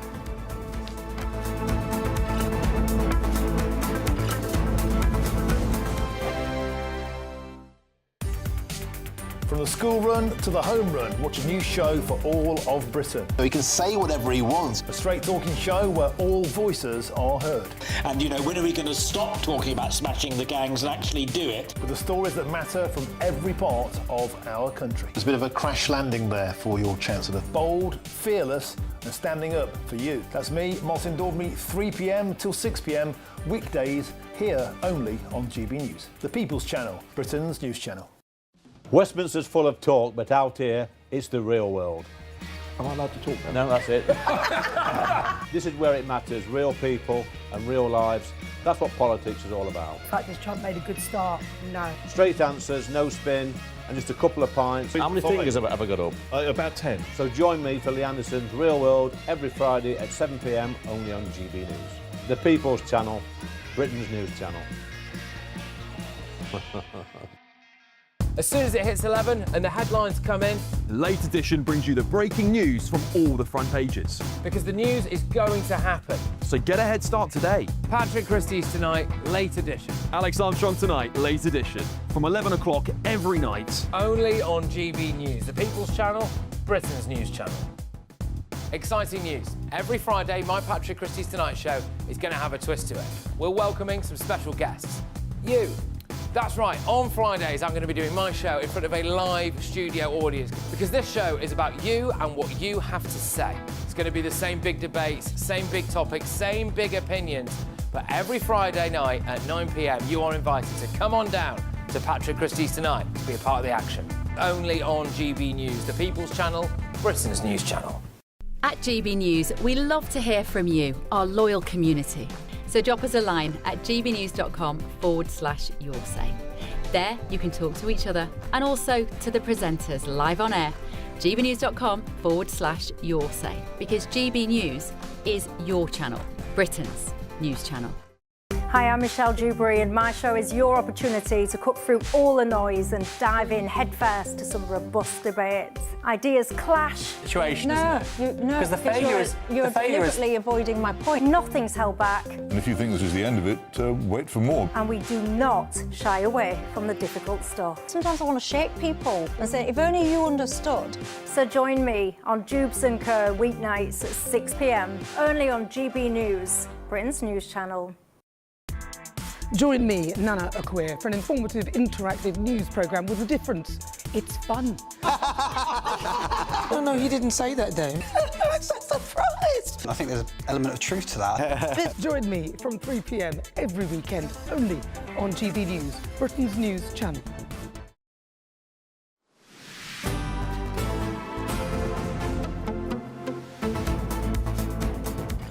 Good afternoon, Britain. 29 minutes after 1 o'clock. Now, a petition with more than 40,000 signatures calling for Sir Sadiq Khan to resign over his denial of the existence of grooming gangs in London is set to be delivered to City Hall later this month. Well, last year, the London mayor said that there was no indication of grooming gangs operating comparably to that of Rochdale or Rotherham in the capital. Well, joining us now is London Assembly member Keith Prince. Keith, so I think a lot of this is because of that interview. Well, it wasn't an interview, actually, it was a meeting where Susan Hall referred to grooming gangs, but Sadiq Khan didn't appear to acknowledge that there was such a thing in London. Well, good afternoon. Yes, indeed, he pretended that he didn't have a clue what she was talking about, and you could see that he was really trying to drag her out. But Susan was very firm, as she always is. You know, I'm a big fan of Susan Hall. And she kept pushing and pushing to make him accept there was an issue, and he just didn't want to know anything about it. Complete denial. And we've asked him again and again, and he just does not want to initiate an inquiry. And I think there should be an inquiry in London. Yes, there's talk of doing one across the nation, but we know that's not going very well. But I think in London particularly, we're the capital city, there should be one which he should be leading. Surely he should be worried about what's going on. The Commissioner for the Metropolis, he should also be worried, and we should get on and do an inquiry. Of course, latterly the government has come round to the opinion that there should be an inquiry. It has initiated one, albeit at glacial pace, across England and Wales. There's now going to be one in Scotland too. Surely London fits into a subset of England. Why is the English inquiry not enough to also cover what's going on in London? Well, I think you said it. I mean, glacial pace. I thought, lovely phrase. We need to get on with it. We need to get an inquiry going. We need one now. You know, children's lives are at risk, and the way I see it at the moment, the one that the government are supposed to be promoting is just playing politics. You've got people coming in and out. Take leadership. We want leadership from our mayor. Leadership to say we're going to have our own inquiry and get on with it. London is the largest conurbation. 10 million people live in London. You know, that's a sixth of the population almost. Just get on with it. Why do you think that he doesn't appear... Well, I think maybe now he's acknowledged it. Has he acknowledged it now and accepted it? Because I haven't heard anything of him saying that. I think he recognises that there could be a problem in London. But if I was the Mayor of London, I wouldn't be thinking of coulds, would, shoulds. I'd be getting on with it, because there is a real risk for our young people, and surely of all the people he should be standing up for, it's our young people, surely. So you've started this petition. Where can people find the petition, and how quickly has it spread? Right, well I haven't started it, no. He didn't. Yes, no. It's Citizen Go is the people who are running the petition. And as at the moment it's around about 41,000, and as I say, we'll probably be presenting it at the end of the month, but that depends on whether or not I can get it to go through on a mayor's question. Technically, I can't, so we'll have to see if we can get that. Otherwise, we'll do it another way. But yeah, the mayor needs to know, he needs to act, and if he's not prepared to act to safeguard our children, then he needs to go. But he's not going to do that, is he? He'll never resign. He's had 3 terms so far as London Mayor. I'm sure he's going for a 4th. I suspect that depends on when the next general election falls, to be honest, because I'm sure he would love to get back into Parliament because he believes he should be the next leader of the Labour Party. Well, he hasn't said that, and he's obviously not here to mention that. But if he would like to come on, Sadiq, if you are welcome to come here on GB News and talk to us, because we often ask, but we don't. We seem to get pushed back on that. Yeah, I've invited him to come on to GB News as well. What did he say? He declined the offer, but no. Are you friends? You and the mayor talk much? Well, I wouldn't say we were friends, but we communicate. At at the meetings we have at Mayor's Question Time, we exchange comments. But no, he's not someone I go down the pub with. No, I thought so. This is an interesting situation, isn't it? Because on paper, Sadiq Khan is not one of the most popular mayors in the country. There are lots of mayors, and this isn't a party political point. I mean, Andy Burnham seems to be very popular within Greater Manchester. Yes, he does. And gets re-elected with large margins. Yeah, no wonder Keir didn't let him stand in the... I wonder why. When it comes to London, Sadiq Khan continually wins on relatively underwhelming shares of the vote each time. I mean, is this a fault with all the other political parties in London, that they just don't put any welly in? Well, I think certainly you could criticise some of the other parties for selecting their candidates too late. That has been a theme going on. But thankfully, in Reform, we've selected our candidate, Layla Cunningham, nice and early, and I think she's going to make a massive impact, and I'm very much looking forward to working with her as the next Mayor of London. I thought you were Conservative. You've got over to the Reform. Oh, yeah. Oh, come on. Keep up. October, I upgraded in October. Come on, Nana. I thought you Yeah. were still on the Conservative side. You're recommending Susan Hall. She's great. No, well, I mean, you know, you have to recognise talent when you see it, don't you? You know, and this issue goes far beyond political boundaries. So anyone who's prepared to stand up for the young people of London, I'll be supporting them, of course. All right, Keith Prince, thank you very much. He's a London Assembly member. Who recently doubled the size of the Reform contingency on the London Assembly. I didn't realise it defected. Anyway, Keith, thank you very much. Nice to see you. And you. Now, a spokesman for Sir Sadiq has previously said this. The Mayor has always been clear that the safety of Londoners is his top priority, and nowhere is this truer than in safeguarding children. Sadiq is committed to doing all he can to protect children in London from organised criminal and sexual exploitation and bringing perpetrators to justice. Right, well, there you have it. Thank you very much to Keith. Lots more still to come on today's show. Yes, as the war in Iran enters its 10th day, Iran confirms Mojtaba Khamenei will succeed his father, the Supreme Leader. Stay with us, all of that and much more to come. You're with GB News, Britain's news channel.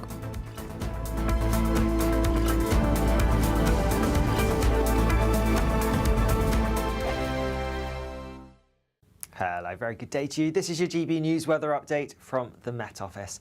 Bit of a grotty day out there today. Not a huge amount of sunshine for many of us, and there is a bit of rain as well, particularly across western parts. There are a fair few fronts around the UK at the moment, and it's these that are bringing the often cloudy skies and spells of rain as well. Like I said, mainly towards the west. That's where it's going to be dampest. None of the rain looks particularly heavy, but worth bearing in mind, we could see a couple of showers developing across some eastern and southeastern parts, and if they do, couldn't rule out some of these turning quite heavy. But towards the east, generally staying quite dry, often cloudy, despite the fact that there won't be a huge amount of sunshine for many of us. Temperatures, if anything, look like they're going to be a little bit higher than yesterday, mid-teens, particularly towards the southeast.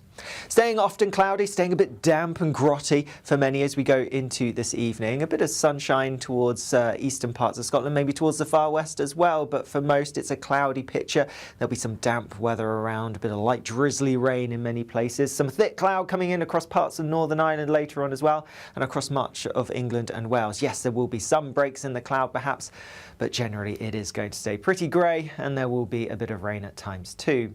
It's a similar story really as we go overnight. Outbreaks of rain, none of them particularly heavy, but they are pushing their way northeastwards, and then a band of slightly more persistent rain comes in to some parts of Northern Ireland and western Scotland as we go through the early hours of tomorrow morning. There may be some breaks in the cloud, but generally a lot of cloud keeping temperatures from falling too low, so not an especially fresh start to the day.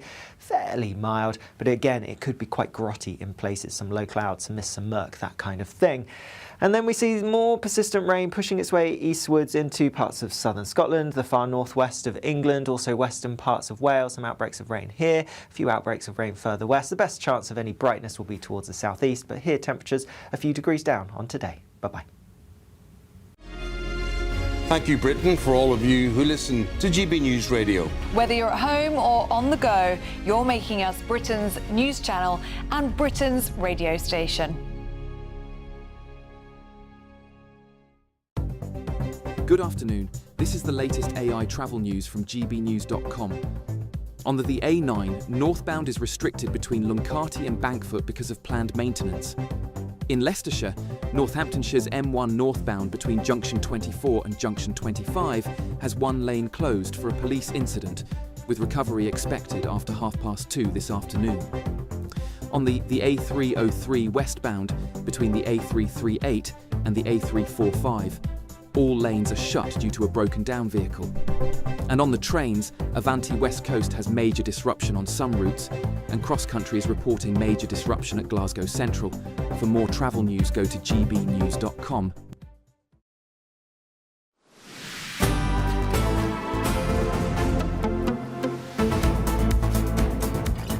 Good afternoon, Britain. It's coming up to 20-2. Now, Iran has named its new supreme leader following the death of Ali Khamenei.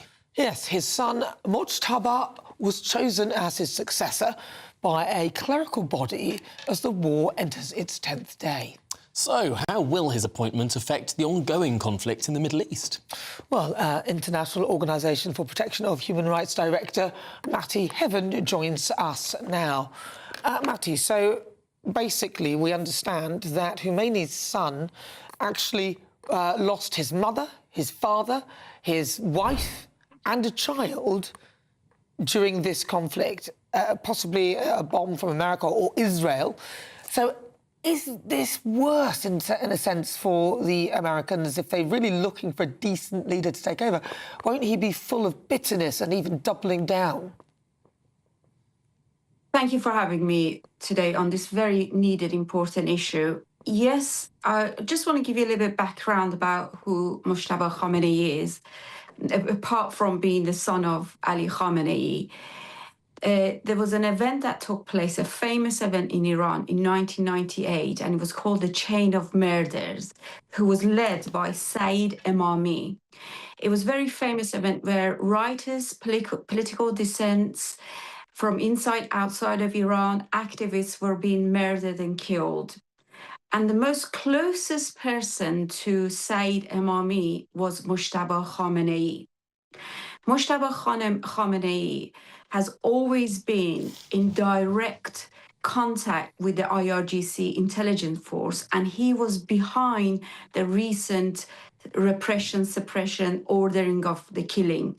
I mean, some people say he was even more radical than his father. And last night, when he was appointed, the most radical part of the regime celebrated his leadership. So just give you the background of him as his ideology. So yes, by his mother, father, and wife being killed, we could only see that he will be brutal, was brutal, and will probably continue being that. But the situation that we're in, it is something that we always had to deal with, because we're dealing with an ideology, a system that not only has been a threat to inside of people inside of Iran, they've been a threat to our security, our safety. Everything is now taking place here. We know they've been going inside under the skin of our society, not just radicalizing through the mosques, youths. They got infiltrated into universities, they're infiltrated into medias. London has always been known Ayatollah's back garden. They have openly come in, invested, as you know, they're in not just Mojtaba Khamenei, which we know that he's got a property in one of the most expensive roads in London. Many of them. He had 4 times treatment for having fertility treatment here in UK. So we're dealing with a regime that I really appreciate what Donald Trump said. He said, you know, this is a small cost to deal with an existential crisis problem that we have with the Iranian regime. So yes, your question is that he will be more brutal, but we need to deal with that brutality. And there's only one direction, is make sure that him and his ideology, his system is wiped and gone, so that This is the fundamental question then. Because a lot of people are saying, well, this war hopefully will be wrapped up in days or weeks. We're, 11 days into it now? I mean, and yet, judging by everything that you're saying, actually, Donald Trump can't pull out now. If he pulls out now, what we're left with is a more radical, more extreme, more dangerous Iranian republic. Well, that was the worst-case scenario. He was asked the question, what's the worst-case scenario? And he answered it that we sort it out and we get somebody like that. But here's the thing, right? Doesn't that then commit America and Israel to stay there longer, to bomb more, to prolong this war, with all of the negative consequences for the global economy? 100%, you're spot on. We are in this situation. There's no going back. We need to continue this for them to finish the job. So the ground is ready for the people inside of Iran to come into the streets. That needs to happen. It needs to go on full force for them to be eliminated, for the regime to fall. The reality is that these people existed. It wasn't just based on one leadership. It's a system of ideology. And they've been very much successful, but we need to just see through this point where it is a cost to everyone globally, but the cost, as I said, is a lot minimal to actually the consequence of what this we're going to do to our Western society, to our democratic values. We already know how they've influenced it, even to our voting system. All right, Matty Heaven, thank you very much. Really good to talk to you. She is the works for the Organisation for Protection for Human Rights, and she's the director there. Thank you very much, Matty. Well, this is Good Afternoon Britain on GB News. Plenty more still to come. Yes, stay with us as we'll bring you the live arrivals of the royal family as they attend the annual Commonwealth Day service. But if you're in search of some holiday sunshine, perhaps not quite as far as Iran, here's the weather in Europe.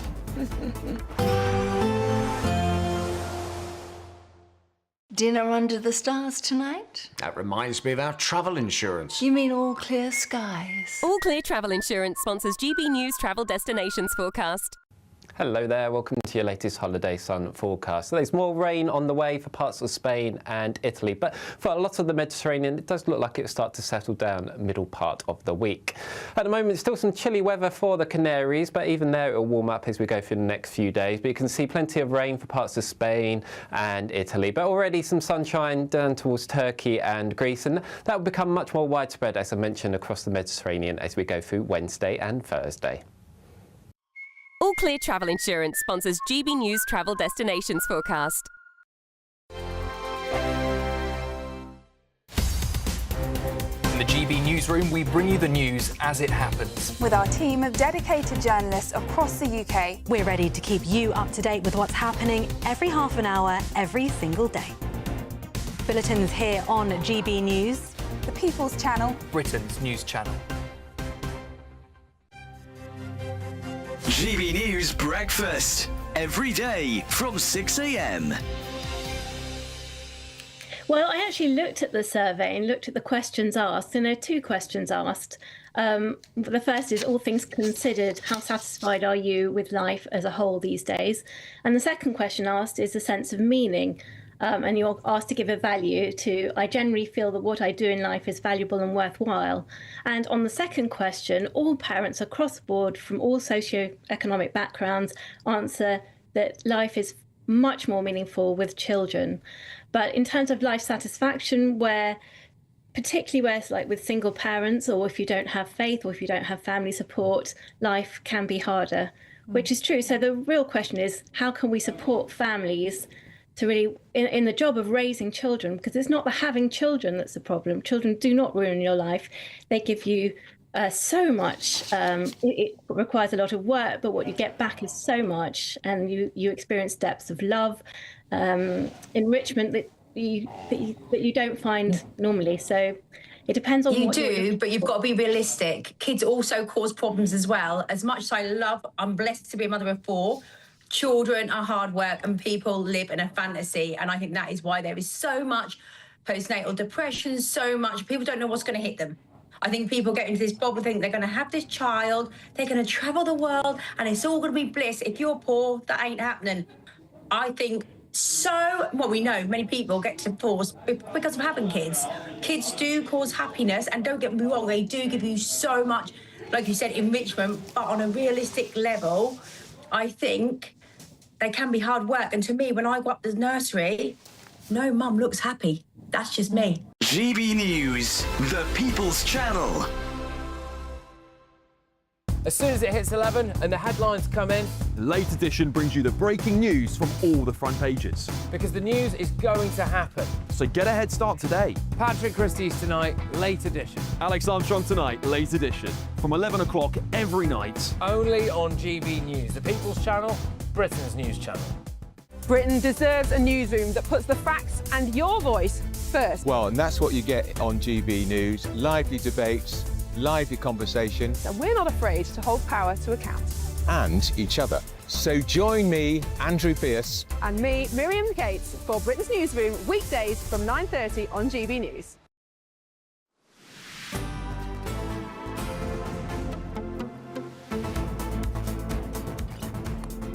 Good afternoon, Britain. It's coming up to 10 to 2.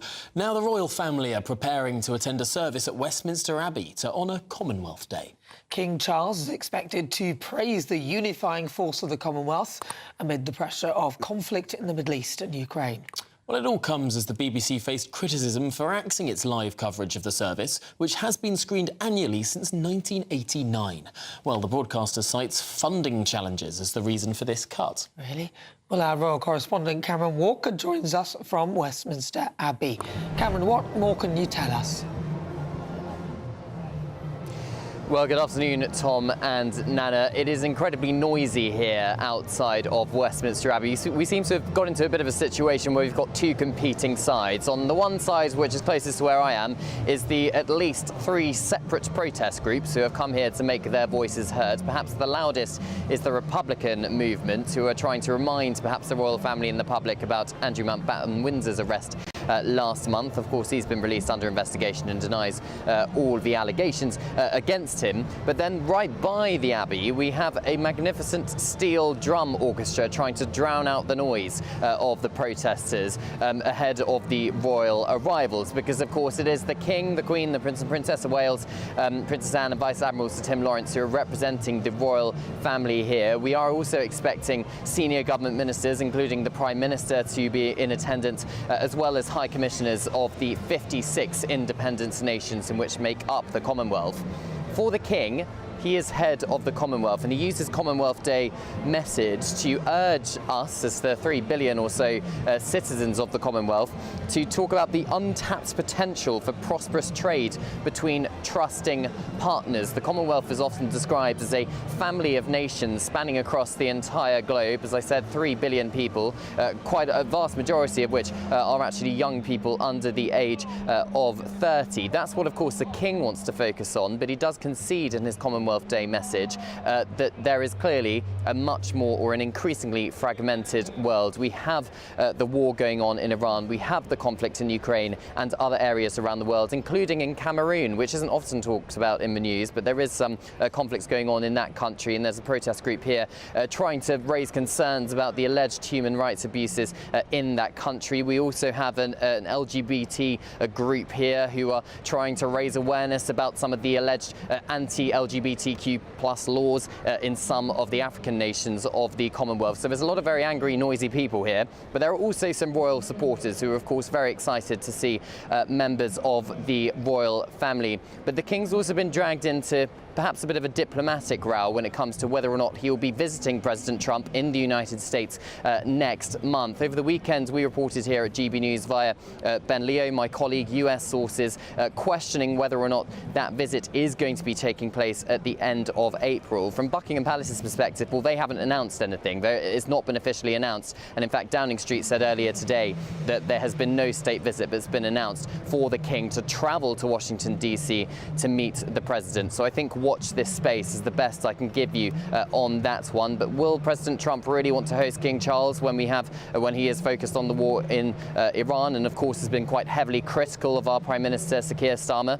Well, we'll have to wait and see. The King, of course, as I said, will be focused on the Commonwealth family of nations. We're going to have various performances, and also Jerry Halliwell, the Spice Girl, will be delivering a reading in her role as ambassador of the Commonwealth Society. As you say, it is the first time that it's not being broadcast on BBC One since the 1980s. As you said, that is partly due to funding cuts, but we'll be covering it here on GB News, and hopefully we'll play some of it from inside the Abbey service later on today.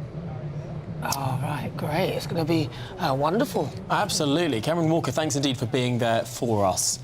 This is the first time that the royal family have all got together this year to go to the Commonwealth celebration. And the thing is, there'll be all the leaders of the Commonwealth countries there.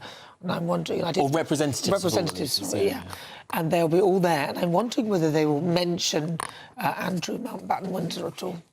I just hope that we can make use of the Commonwealth a bit more. It seems like it's this sort of thing that sits there in the background, and I don't know. Can't we do something to increase trade ties? Can't we do something to make this a sort of more formal organisation? Yeah, well, you'd like to say maybe they will in this one. Maybe the King will, use all his magic powers that he has. But first, an update with your weather.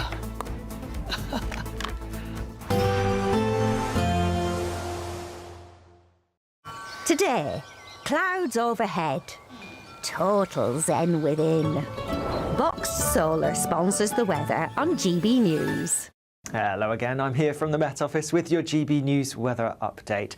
Often quite cloudy as we go through the next couple of days. There will be some damp weather at times, some more persistent rain pushing through as well, particularly tomorrow night. But before that, yes, it's a cloudy story for many as we go through the rest of this afternoon and into the evening. There are a series of fronts nearby and they're bringing some rain as well. Not particularly heavy rain for most of us, just a few heavier bursts perhaps, with some showers across parts of the southeast as we go through this evening. Most places just seeing a little bit of light rain coming through. Some slightly more persistent rain pushing into parts of Northern Ireland, Western Scotland through the early hours, and here we will see winds strengthening. Elsewhere, the wind's staying a bit calmer. Quite a bit of cloud for most places, but where we get some clear skies, particularly maybe East Midlands, East Scotland, could turn a little fresh, a little chilly for some of us. So we wake up tomorrow morning with some brightness in a few places, maybe across Kent and, like I say, eastern parts of the Midlands. Elsewhere, a lot of cloud across much of England and Wales, a bit of rain as well, quite dank, quite murky at times. Similar story across much of Northern Ireland, but yes, some eastern parts of Scotland, maybe the far northeast of England, could see some glimmers of sunshine first thing. Elsewhere, fairly damp to start the day, and the rain is going to continue for a little while as we go through the morning, but a band of rain gradually edging just a little bit further south and eastward, so pushing more into parts of Western Wales, southwest England, and more so across parts of northern England. Ahead of this, towards the east-southeast of England, a fair amount of some sunnier skies, but here temperatures will be a little bit lower than yesterday. We're looking at highs around 13, possibly 14 Celsius. Elsewhere, just about getting into double figures, and then more persistent rain comes in later on. A band of rain sweeps in. That's going to bring strengthening winds and some fairly wet weather across much of Northern Ireland to Scotland initially, and then that's going to push through as we go overnight into Wednesday. More changeable weather to come through Wednesday, Thursday and into Friday, with temperatures dropping markedly as well. Bye-bye. Today, clouds overhead. Total zen within. Boxed Solar sponsors the weather on GB News. Everything you need to enjoy a super summer could be on us this year, as you could drive away with this very latest Benivan 4-berth camper van. This camper van is fully equipped with its own kitchen, bathroom, dinette and plenty of storage. We'll also get your summer sorted with a further £25,000 in tax-free cash that you could spend however you like. For another chance to win a camper van and cash, text prize to 63225. One entry costs £2.50 plus one standard network rate message, or text bonus to 63225. 5 entries cost £5 plus one standard network rate message. Go to gbnews.com/win. Entries start at £2.50. Call 0903 686 3232. Calls cost £2.50 plus your network access charge, or post your name and number to GB20 PO Box 8690 Derby DE1 9TT. Entrance must be 18 or over. Lines close at 4 p.m. on the 1st of May. Please check the closing time if listening or watching on demand. Good luck! At GB News, we love to hear from you, our loyal community. So drop us a line at gbnews.com/yoursay. There you can talk to each other and also to the presenters live on air. gbnews.com/yoursay, because GB News is your channel, Britain's news channel. I'm Michelle Dewberry, this is Jubes & Co with you. Hello everyone, Patrick Christie is here to GB News, Britain's news channel. Access the stories that matter to you. Take the GB News family with you on any device, and as long as you have an internet connection. Tune in to GB News anywhere on the planet or beyond. GB News, the People's Channel, Britain's news channel. Join me, Nana Akua, for an informative, interactive news programme with a difference. It's fun. No, he didn't say that, though. I'm so surprised. I think there's an element of truth to that. Join me from 3 p.m. every weekend, only on GB News, Britain's news channel. Mornings don't have to be tiresome, especially if you have the right company. Wake up to news as it happens, opinion and debate, and of course, a little bit of entertainment too. Because when the kettle's on, we're on. That's Breakfast on GB News, a show worth waking up for. Every morning from 6 a.m. Only on the People's Channel, Britain's news channel. We'll spread the news, you spread the word. As soon as it hits 11 and the headlines come in, Late Edition brings you the breaking news from all the front pages. because the news is going to happen. So get a head start today. Patrick Christie's Tonight, Late Edition. Alex Armstrong Tonight, Late Edition. From 11 o'clock every night. Only on GB News, the People's Channel, Britain's news channel.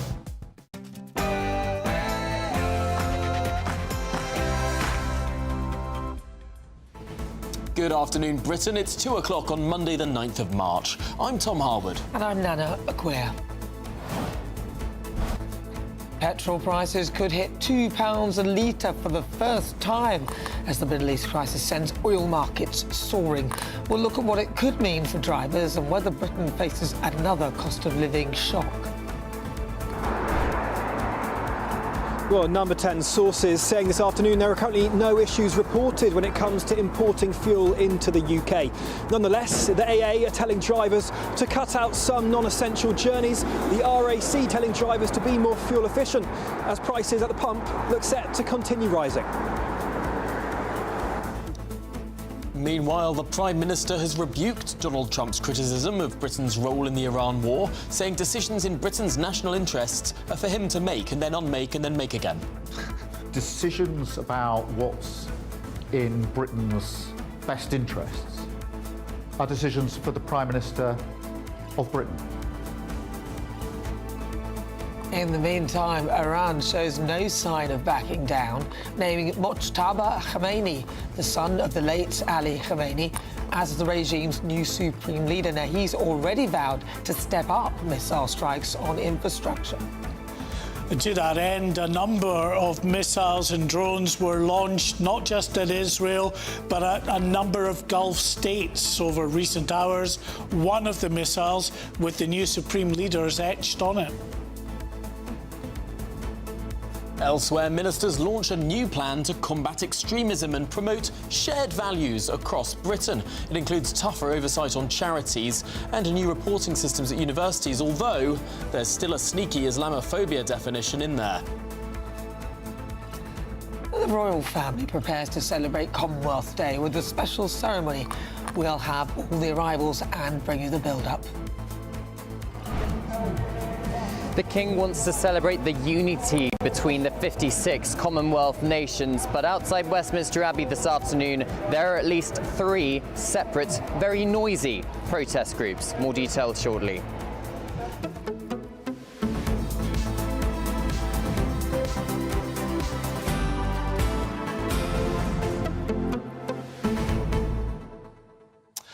Well, global oil and gas and all of the ensuing crises, really, that cascade from that moment. 20% of the world's oil and gas going through that one little Strait of Hormuz now cut off, despite Donald Trump's promises. I mean, this is getting a sketchy situation. Yeah, I mean, I would sort of maybe expect to hear something from Ed Miliband, the Energy Secretary, you know, or just something for him to just come up and talk about what he's going to do to ensure that Britain is energy secure. And maybe you know exactly what he'd say. No, but maybe he might mention, he should use his common sense, though. It's quite obvious that you should allow more new licences for oil and gas under these circumstances, because we need to make sure that we're still drilling in the North Sea instead of letting Norway drill it and then buying it off them. It was really interesting when we had Tyler Goodspeed in here earlier, the economist, saying that in history, when there have been energy price shocks around the world, Britain had been insulated. When we dug our own coal... Absolutely. When we were an energy exporter, right up until the early 2000s, we were a net energy exporter because we had North Sea oil and gas in abundance before the Climate Change Act and everything else.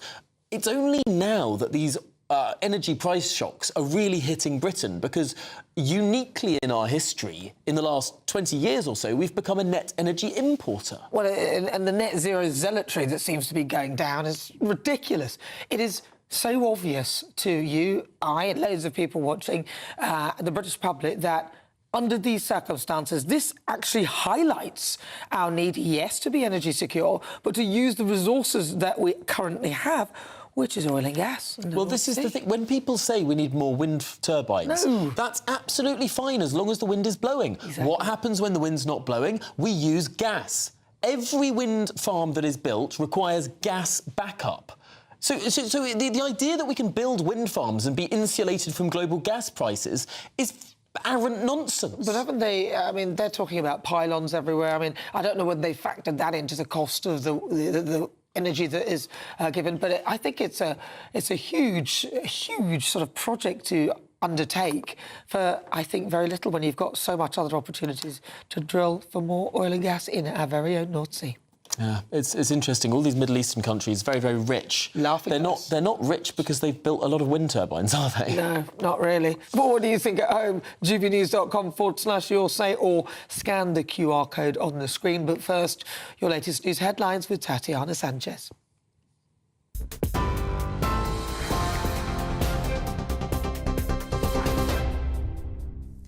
Nana, thank you. The top stories. The Prime Minister has defended his response to the crisis in the Middle East after repeated criticism from the US President. Decisions about what's in Britain's best interests are decisions for the Prime Minister of Britain. And that's how I've approached all of the questions and all the decisions that I've had to make. While meeting members of the public, Sir Keir Starmer also said today the UK economy is in a better place than it had been in 2022 when Russia's invasion of Ukraine triggered an energy price shock. He did acknowledge, though, that the longer the conflict with Iran goes on, the more likely the impact on our economy. It says G7 nations are holding an emergency meeting to discuss surging oil prices as crude jumped above $100 a barrel, over the escalating US-Israeli war with Iran. It comes as investor uncertainty surrounding the war deepens, with fears growing of a prolonged conflict across the Middle East. Stock markets across Asia also fell early today. The sudden drop meant an emergency circuit breaker was activated that halted trading for 20 minutes. About a fifth of the world's oil supply is usually shipped through the Strait of Hormuz, but traffic through the narrow passage has all but halted since the war started a week ago. The Prime Minister has insisted the economy is resilient and well placed to absorb the likely impact on households and businesses. Meanwhile, the Conservative leader Kemi Badenoch says she'd be bringing a vote in Parliament tomorrow to keep fuel duty low. I'm very, very worried about families out there who will be thinking about how to fill up their car, their energy bills. And just last week, Rachel Reeves had an opportunity to cut fuel duty, and she didn't do so. Instead, she's going to be lifting it in September. That's one of the biggest things that they could be doing. And tomorrow, I'm going to be putting a vote in Parliament for us to make sure that we keep fuel duty as low as possible for all those struggling families out there. Meanwhile, Communities Secretary Steve Reid says the economy is strong enough to weather the economic storm caused by the Middle East war. No contracts for drilling oil from the North Sea have been cancelled, so we're still drilling oil from the North Sea. Even if we were to drill more, it would have zero impact on the price of oil in this country because the price is set globally. So we could increase capacity. It would not help one iota with the cost of living. What will help is moving away from dependence on fossil fuels, and we see how expensive they are. We see how subject they are to crises, whether it's the Middle East or Ukraine. Move from that to taking back control of our energy by generating more of it here at home. That's wind, wave, solar, nuclear, so that the British people are in charge of our own British energy. That says Iran has chosen Mojtaba Khamenei to succeed his father as the country's new supreme leader. He's a mid-ranking cleric with close ties to the Islamic Revolutionary Guards, and he was selected by Iran's 88-member assembly of experts. Khamenei is said to have his own links to the UK, own several properties across the country, including high-end apartments in Kensington, totalling more than £50 million in value. Earlier, Sir Keir Starmer spoke to Donald Trump on the phone about the country's military cooperation in the region in what's reported to have been a constructive conversation. It's the day after the US president posted on social media suggesting the UK's help was too late. Mr Trump has repeatedly hit out at Sir Keir Starmer's decision not to grant permission for the first wave of military action against Iran. The Prime Minister later granted permission for defensive US action against Iranian missile sites from UK bases, and 4 American bombers landed at RAF Fairford in Gloucestershire. Number 10 has said today Iran must not have a nuclear weapon. Our priority is to protect British lives in the region. It's as Israel's military says it's just begun a wide-scale wave of strikes against infrastructure on the Iranian terror regime across Tehran, Isfahan and southern Iran. It's as an explosion rocked Beirut's southern suburbs, and smoke could earlier be seen billowing from the area following those strikes as the IDF kept up its airstrikes in the Hezbollah-controlled southern suburbs of the city. It reiterated warnings to its residents to leave and announced it would act against a Hezbollah financial institution. In other news, Glasgow's Central Station will remain closed today and is likely to be closed tomorrow following a large fire. It took hold of the Victorian buildings neighbouring the station, and the dome at one corner collapsed. Network Rail says it hasn't identified any significant damage to the station itself and no reported injuries. And a civil case brought by 3 IRA bomb victims against the former Sinn Féin leader Gerry Adams has opened at the High Court. The men are seeking a ruling that he's personally liable for decisions to plant car bombs in London and Manchester in 1973 and 1996. The 3 bombings were the first and last the IRA carried out in Britain during the conflict in Northern Ireland known as the Troubles. Adams has stated he had no direct or indirect involvement.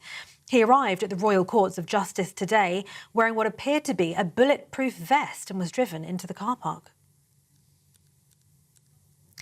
Those are the latest GB News headlines for now. More in half an hour. Tune in to GB News Radio wherever you are. Online, on DAB digital radio, on TuneIn, on Radio Player, on Nation Player and on your smart speaker. Just say, play GB News.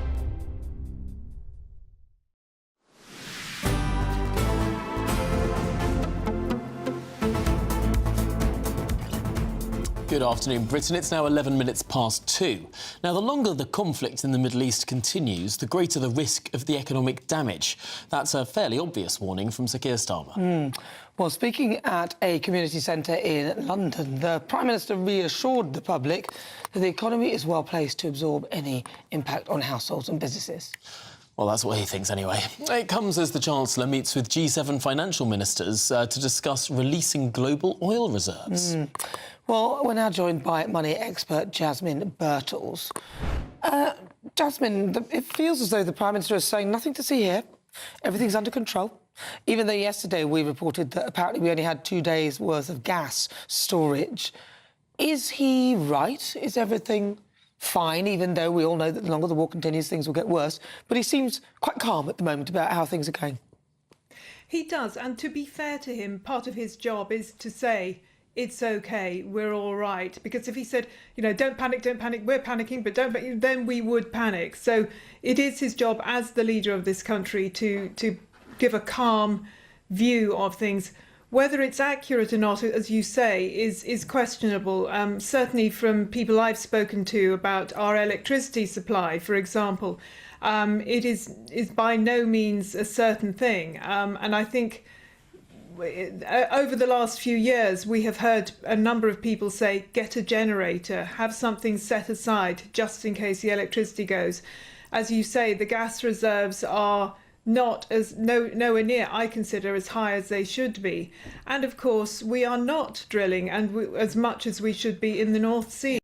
And you would think, actually, with the price going up, that if we were drilling, we could be making a really good amount of money as an economy. You know, it wouldn't be so helpful to individuals maybe, but the economy could be doing phenomenally well right now.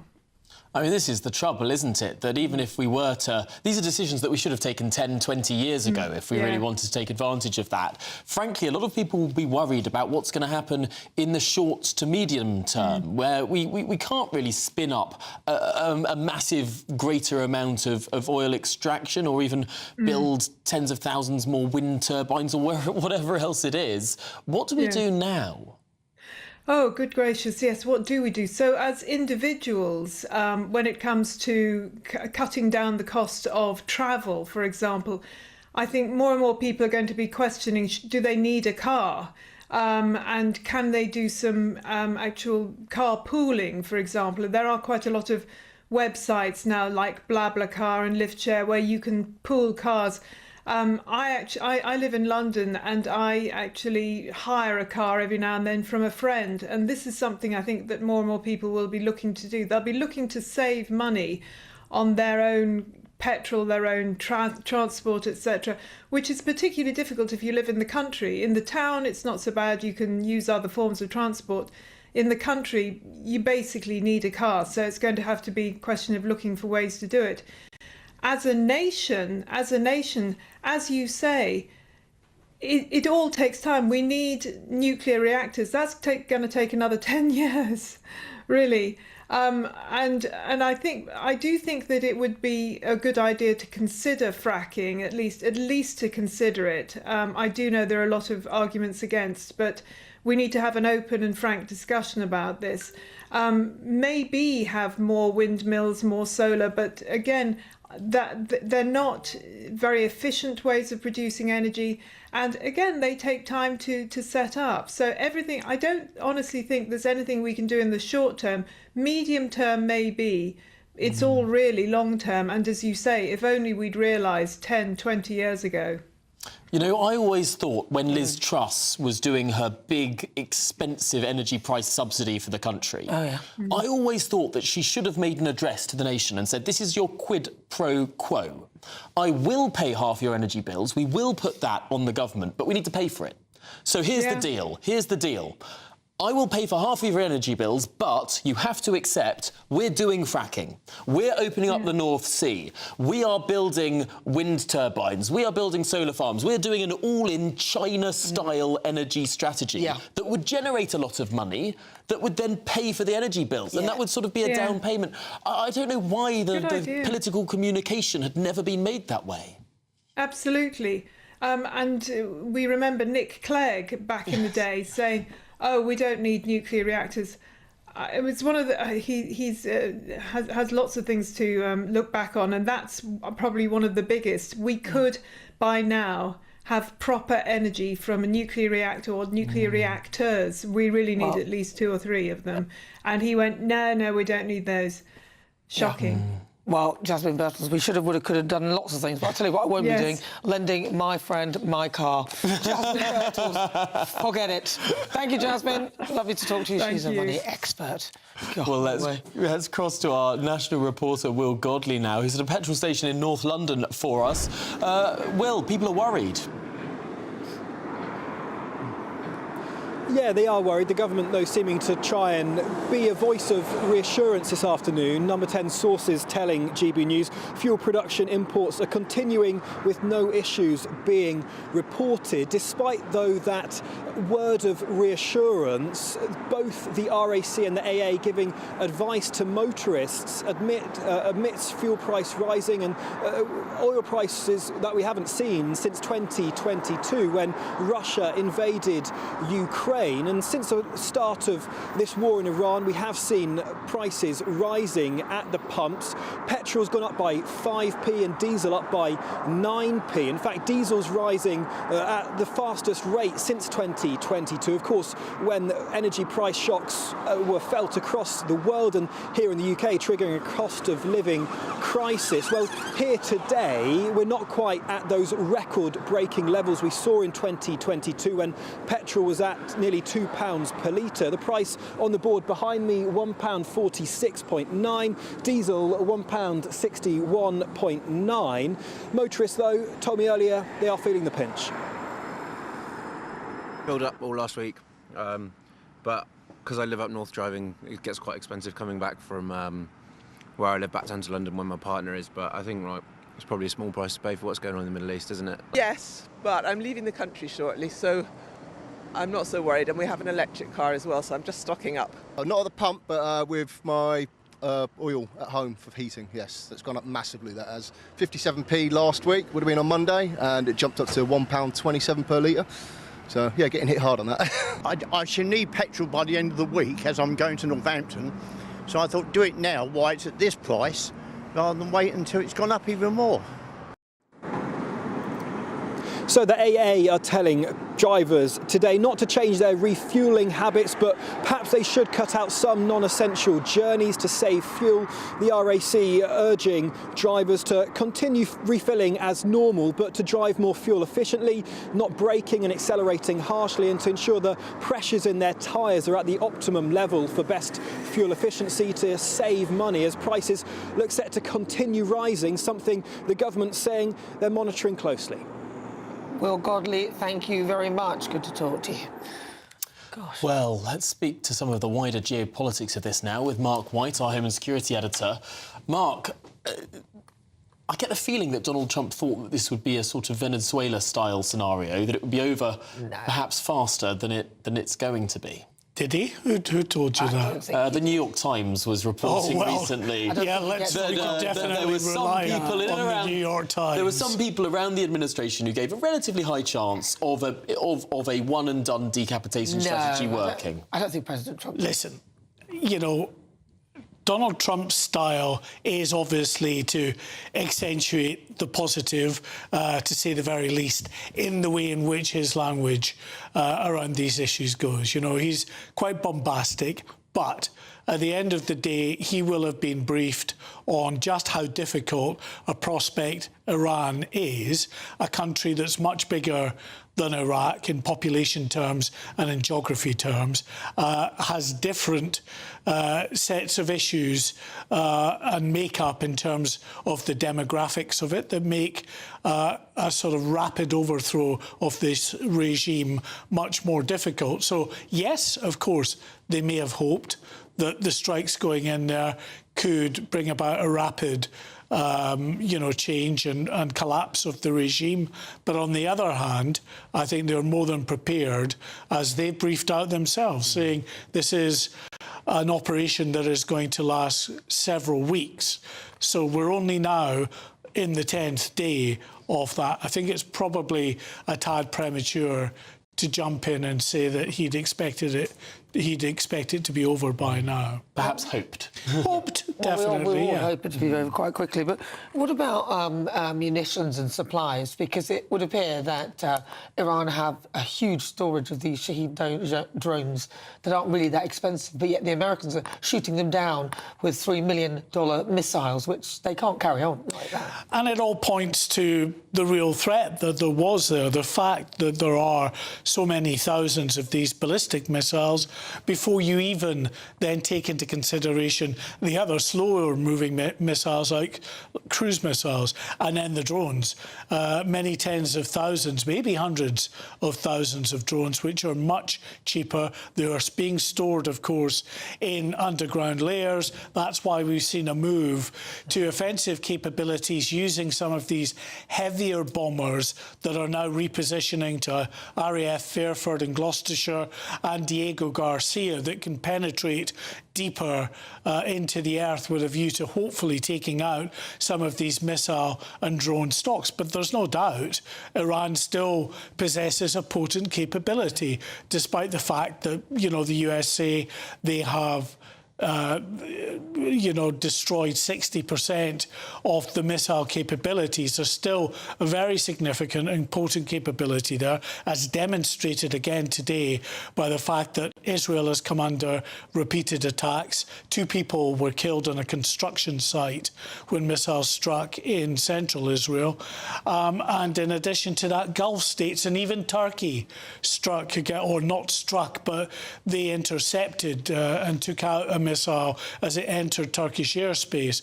So it's still there, it's still a potent threat, and while it remains to be a potent threat, we have the likes of the French President, Emmanuel Macron, visiting Cyprus today to show solidarity with the Cypriots. And you've got this site there of the Cyprus President embracing Emmanuel Macron. The optics of this cannot be lost, of course, on the British Prime Minister, who's decided that for whatever reason he doesn't feel it's an appropriate thing to visit our allies that host the sovereign base of RAF Akrotiri and another military base in Cyprus.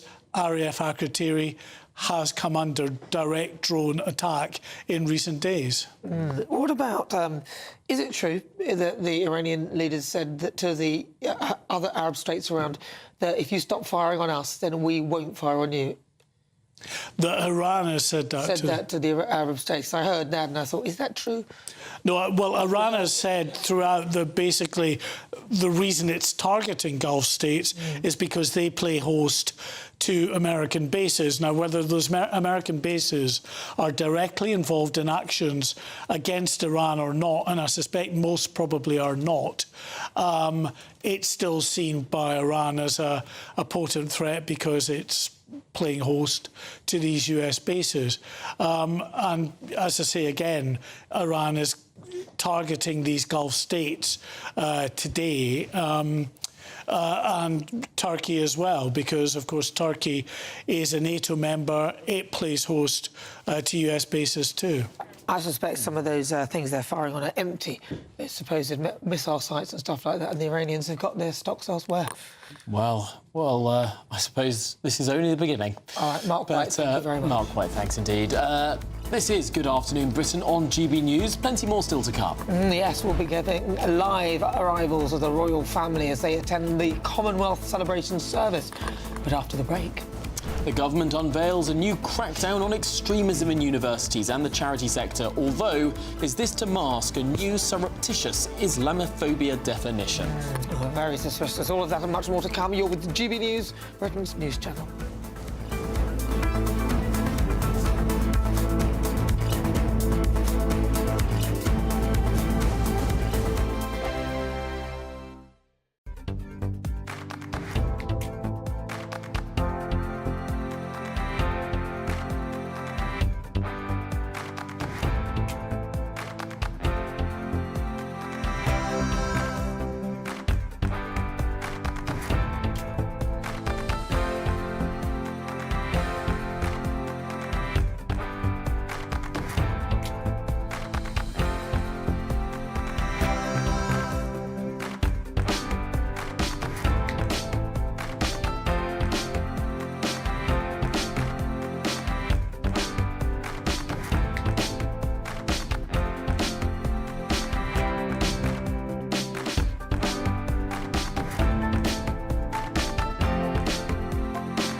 Bold. They are under no illusion. Ray. Are you a human trafficker? Boundless. I've had enough of the nonsense, and I'm not afraid to say it. Don't get us on the BBC. Every weeknight, I tear through the headlines. The smell of gasoline. Should we be worried about it? From Westminster madness to cultural war chaos. What I'm going to do now, they are throwing things out the car as we speak. Get ready, Britain. Here we go. Patrick Christie tonight, weeknights from 9 p.m, only on GB News, Britain's news channel.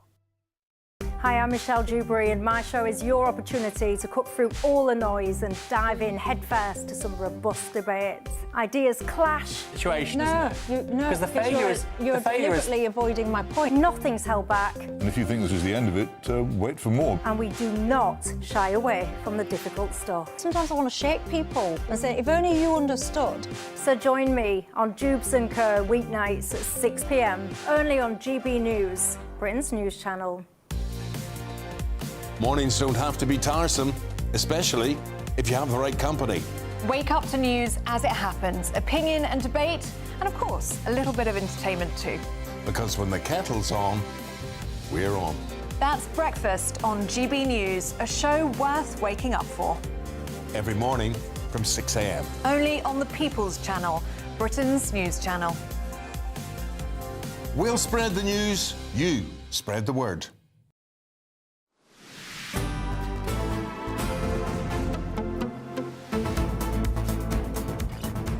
Well, this is Good Afternoon Britain on GB News. Plenty more still to come, of course, but let's get now a quick 60-second news update.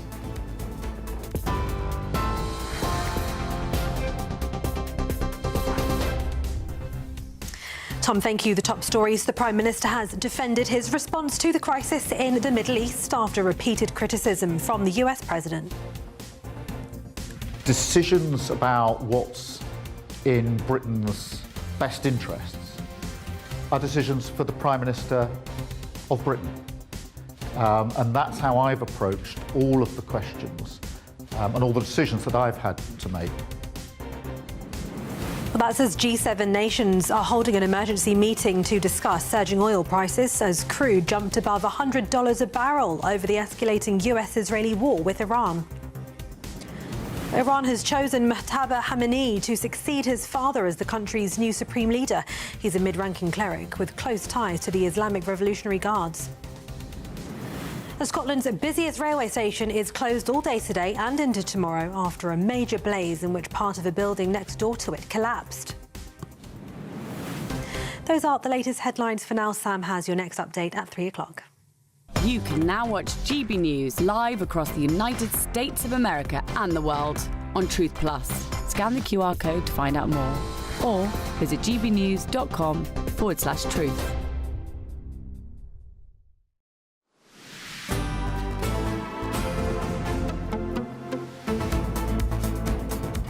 Good afternoon, Britain. It is fast approaching 31 minutes after 2 o'clock. The government is set to announce new strategies to tackle extremism in Britain. Well, the plan announced by the Communities Secretary Steve Reed includes a confidential whistleblowing route for university staff, alongside granting the Charity Commission greater powers to shut down charities. Well, Mr Reed also claimed that the government's new Islamophobia definition, now described as an anti-Muslim hostility definition, finds the right balance and will not restrict people's freedom to criticise Islam.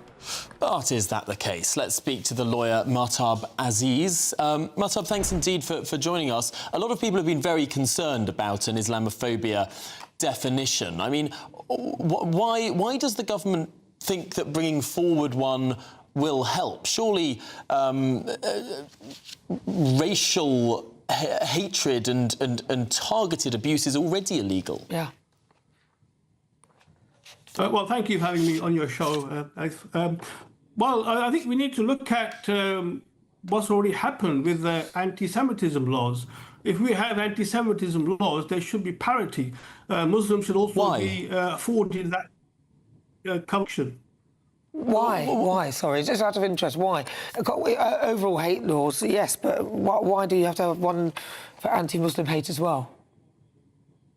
Because unfortunately, as we've seen ourselves, there is a rise of anti-Islam by the far right, and we have seen the number of incidents reported increase by 500 on top of last year's. So it's certainly a problem which is there and needs to be addressed. And the way to address it is, in fact, to define Islamophobia. I don't actually agree with the term Islamophobia. It should be more correctly termed as anti-Muslim, as is anti-Semitism. It's based on a group of people rather than the faith. But isn't that the difference, though? Because the Jews are a group of people. I mean, you can be born a Jew, you don't have to believe in God, you don't have to believe in anything, frankly. You can be an atheist Jew. I've never, ever heard of an atheist Muslim, because Islam is a faith. There is no Islamic people like there are the Jewish people. Islam is something that you can convert into or convert out of. I mean, it's an ideology more than anything else. I mean, like most religions are.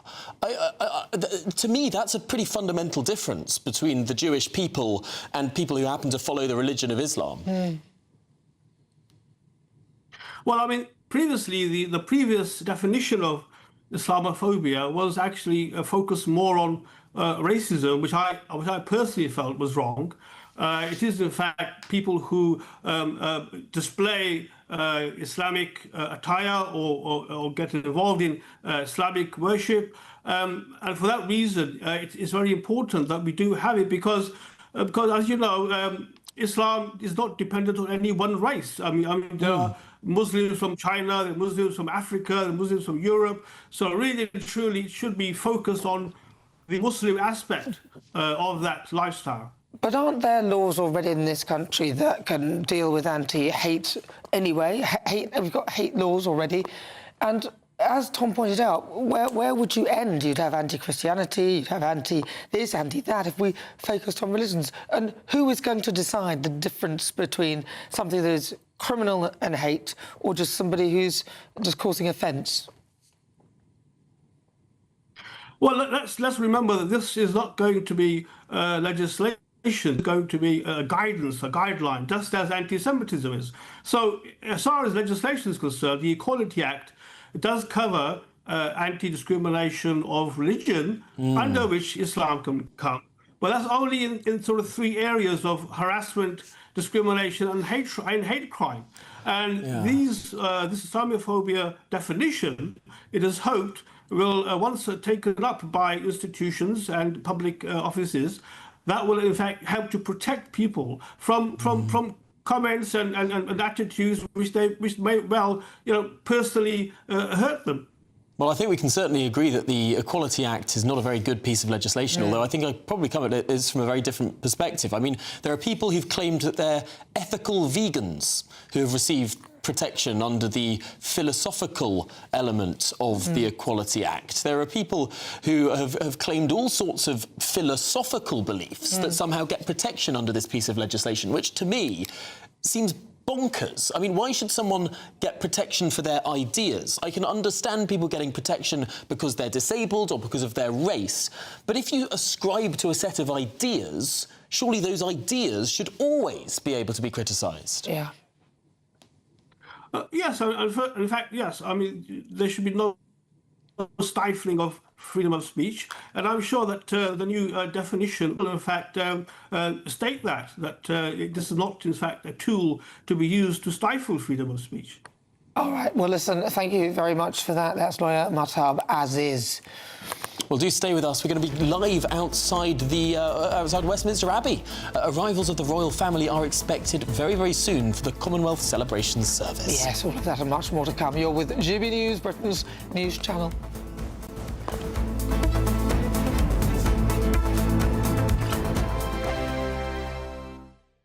Hello, very good day to you. This is your GB News weather update from the Met Office. Bit of a grotty day out there today. Not a huge amount of sunshine for many of us, and there is a bit of rain as well, particularly across western parts. There are a fair few fronts around the UK at the moment, and it's these that are bringing the often cloudy skies and spells of rain as well. Like I said, mainly towards the west. That's where it's going to be dampest. None of the rain looks particularly heavy, but worth bearing in mind, we could see a couple of showers developing across some eastern and southeastern parts, and if they do, couldn't rule out some of these turning quite heavy. But towards the east, generally staying quite dry, often cloudy, despite the fact that there won't be a huge amount of sunshine for many of us. Temperatures, if anything, look like they're going to be a little bit higher than yesterday, mid-teens, particularly towards the southeast. Staying often cloudy, staying a bit damp and grotty for many as we go into this evening. A bit of sunshine towards eastern parts of Scotland, maybe towards the far west as well, but for most it's a cloudy picture.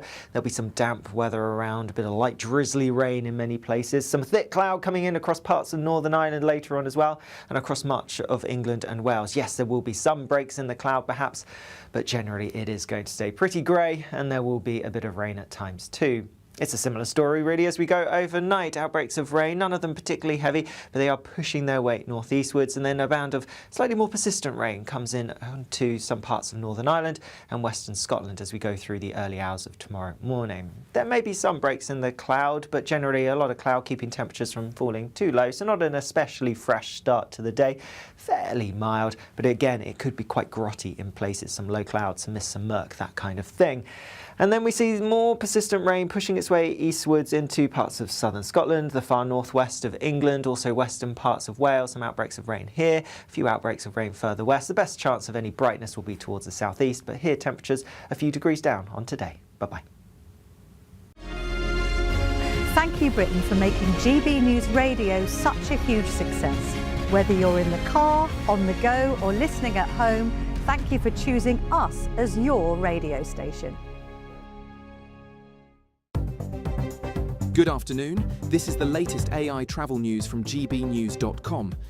The M8 eastbound at Junction 7, off-slip to Eurocentral, is restricted due to a broken-down vehicle. In Durham, the A66 westbound between the A1M and the A67 has a broken-down vehicle with one lane closed. Also, the M6 southbound exit slip at Junction 23 has a crash and all lanes are closed. Leicestershire's M1 northbound between Junction 24 and Junction 25 has a police incident, with one lane closed. And on the trains, Avanti West Coast and Cross Country are reporting major disruption. For more travel news, go to gbnews.com.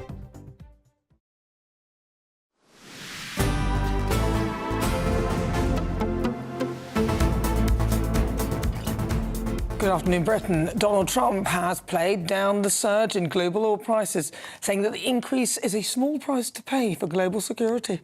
Well, it comes as crude oil prices rose to the highest level since Russia's invasion of Ukraine back in 2022. So, writing on Truth Social, the US president said prices would fall rapidly once Iran's nuclear threat is eliminated. Joined now by the economics editor at The Spectator, Michael Simmons. Michael, how worried should we be? Is this a Ukraine-scale crisis? I think we need to be very worried. I mean, if you look at the oil price specifically, the pace of the increase in the price we saw last night into this morning are unprecedented. And actually, although the president's right that it would go back down again if, things were to be sorted out quickly, we have no indication that that's going to happen. And if the Strait of Hormuz, where a fifth of the global oil trade is transported through, stays closed for weeks and months, then the oil price could really hit unprecedented levels. And at that point, I think we're in some serious trouble. Well, the Prime Minister here in the UK doesn't seem to be that worried about it by the sound of it. He's, it sounds like he's saying, yeah, everything, we've got enough, we'll be OK for now. Are they a little bit misguided in their comfort for this, or are they just disguising the reality, thinking that they'll fool us into believing that everything's fine? Yeah, I mean, I think they're hoping that everything's going to be fine, and we're all hoping that everything's going to be fine. And I guess they might be looking at things like the gas prices, which are not as bad as they were. That's certainly true to say compared to how they were in Ukraine. But oil specifically, you think of it as a fuel for cars. We've had the AA today saying don't take non-essential trips, but it's far more than that. It's involved in plastic products. It's involved in the food supply. And I think actually inside the Treasury, inside government, they are really worried because at the end of last year, they seemed to sort of give up on growth. And they decided that their new political message was going to be, we've dealt with the cost of living.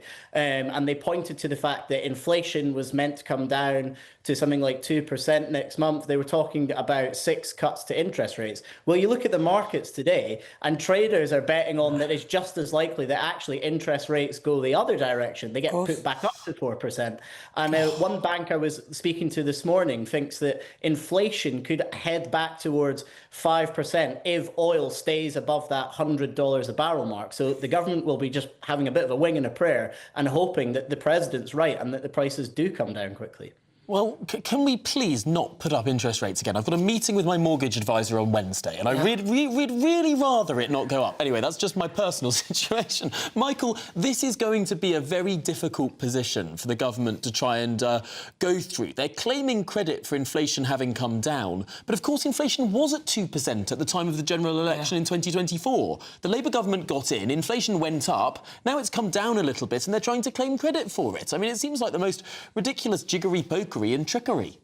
Yeah, exactly. I think they're going to discover the sort of errors of their ways, because if they're responsible for it coming down, when in many ways it's a global thing, you have to argue that they play their part in it going back up. And I think actually we're in real danger of making the same mistakes that we just made a few years ago. I mean, when everyone talks about Liz Truss's mini budget, they think about the tax cuts and they think about what was going on at the Bank of England. But what's hardly ever talked about is the billions and billions of pounds that were committed to capping energy prices. And that's what really freaked out the people we borrow from. That's what freaked out the bond markets.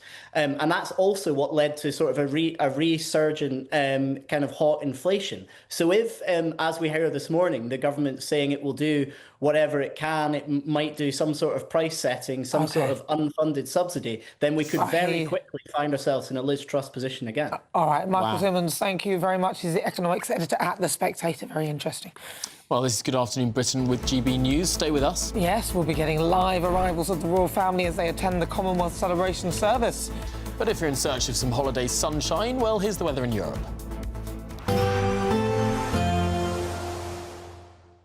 Dinner under the stars tonight? That reminds me of our travel insurance. You mean All Clear Skies? All Clear Travel Insurance sponsors GB News travel destinations forecast. Hello there, welcome to your latest holiday sun forecast. So there's more rain on the way for parts of Spain and Italy, but for a lot of the Mediterranean, it does look like it'll start to settle down middle part of the week. At the moment, still some chilly weather for the Canaries, but even there it'll warm up as we go through the next few days. But you can see plenty of rain for parts of Spain and Italy, but already some sunshine down towards Turkey and Greece, and that will become much more widespread, as I mentioned, across the Mediterranean as we go through Wednesday and Thursday. All Clear Travel Insurance sponsors GB News travel destinations forecast.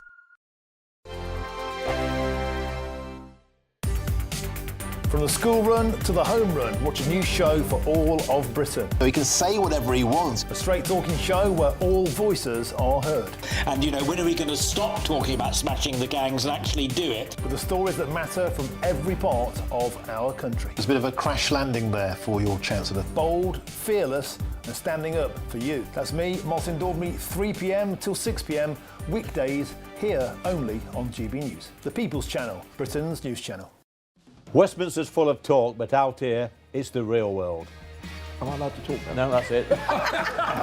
This is where it matters, real people and real lives. That's what politics is all about. In fact, has Trump made a good start? No. Straight answers, no spin, and just a couple of pints. How many fingers have I got up? About 10. So join me for Lee Anderson's Real World every Friday at 7 p.m, only on GB News. The People's Channel, Britain's news channel. You want to know what's really going on in the corridors of power? Labour don't know what to do with you half the time, and that makes you quite lethal in the chamber. Get behind the headlines with Chopper's Political Podcast. Join me, Christopher Hope, as I sit down with the great and the good of British politics. We'll see where this ruling takes us. These are the stories shaping our nation. Chopper's Political Podcast, available now on all platforms. Listen in and stay ahead.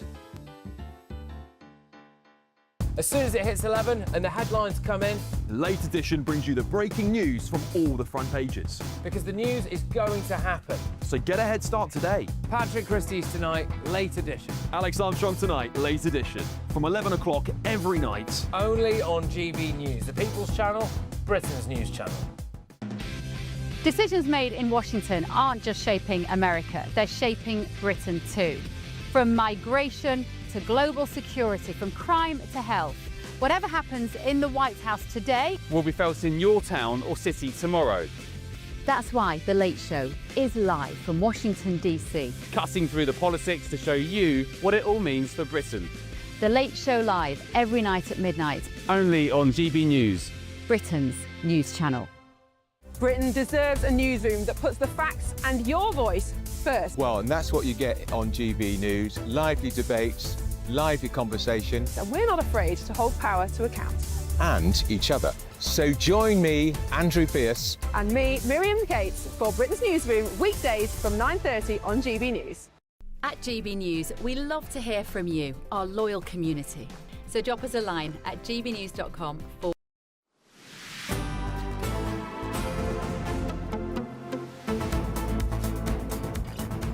Good afternoon, Britain. Let's cross live now to Westminster, where Sir Keir Starmer is arriving for the Commonwealth Day service. It's the first time the royal family have got together publicly like this.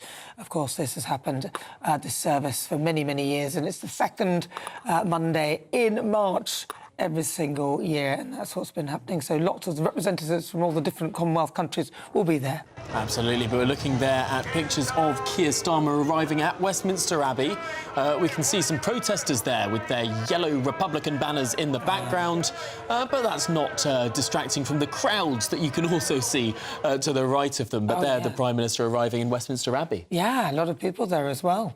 Well, shall we speak to our royal correspondent, Cameron Walker, because he's out there, he's been out there all all day getting ready for all of this. Of course, the actual ceremony will be about 3 o'clock. Cameron, what more can you tell us? Well, Nana, I just witnessed the Prime Minister's arrival outside Westminster Abbey, and there was an incredibly loud boo from the crowd. I think, to be fair to the Prime Minister, it was mainly from the protesters who have gathered here, mainly, or at least one of the groups, the Republican group here, to ask the King and Prince William what they knew about Andrew Mountbatten-Windsor's alleged conduct following his arrest for alleged misconduct in public office. Of course, he was released last month under investigation, denies all the charges. But yeah, the Prime Minister did get quite a big boo when he arrived. He appeared to ignore the protesters and just walk smiling going inside of the Abbey. Of course, the whole point of this service is the bells outside Westminster Abbey begin to toll, drowning out the at least 3 big protest groups here. The whole point is celebrating the 56 family of nations, the 56 nations within the Commonwealth in which King Charles is head of state. It's an annual tradition, this Commonwealth service. It is a major royal event every single year, and it's the King's chance to speak directly to the Commonwealth. And this morning he released a message basically urging the 3 billion citizens around the world in which he is head of to focus on what unites us rather than divides us, focusing on the untapped, the King says, potential for prosperous trade between trusting partners. But he did concede in his Commonwealth Day message that we are living in an increasingly fragmented world. And of course, the news is dominating the moment, isn't it, with the war in Iran and the United States conflicts with that country and Israel as well. A question mark we have heard from Downing Street this morning is whether or not the King will be visiting President Trump later on next month, end of April, for a state's visit.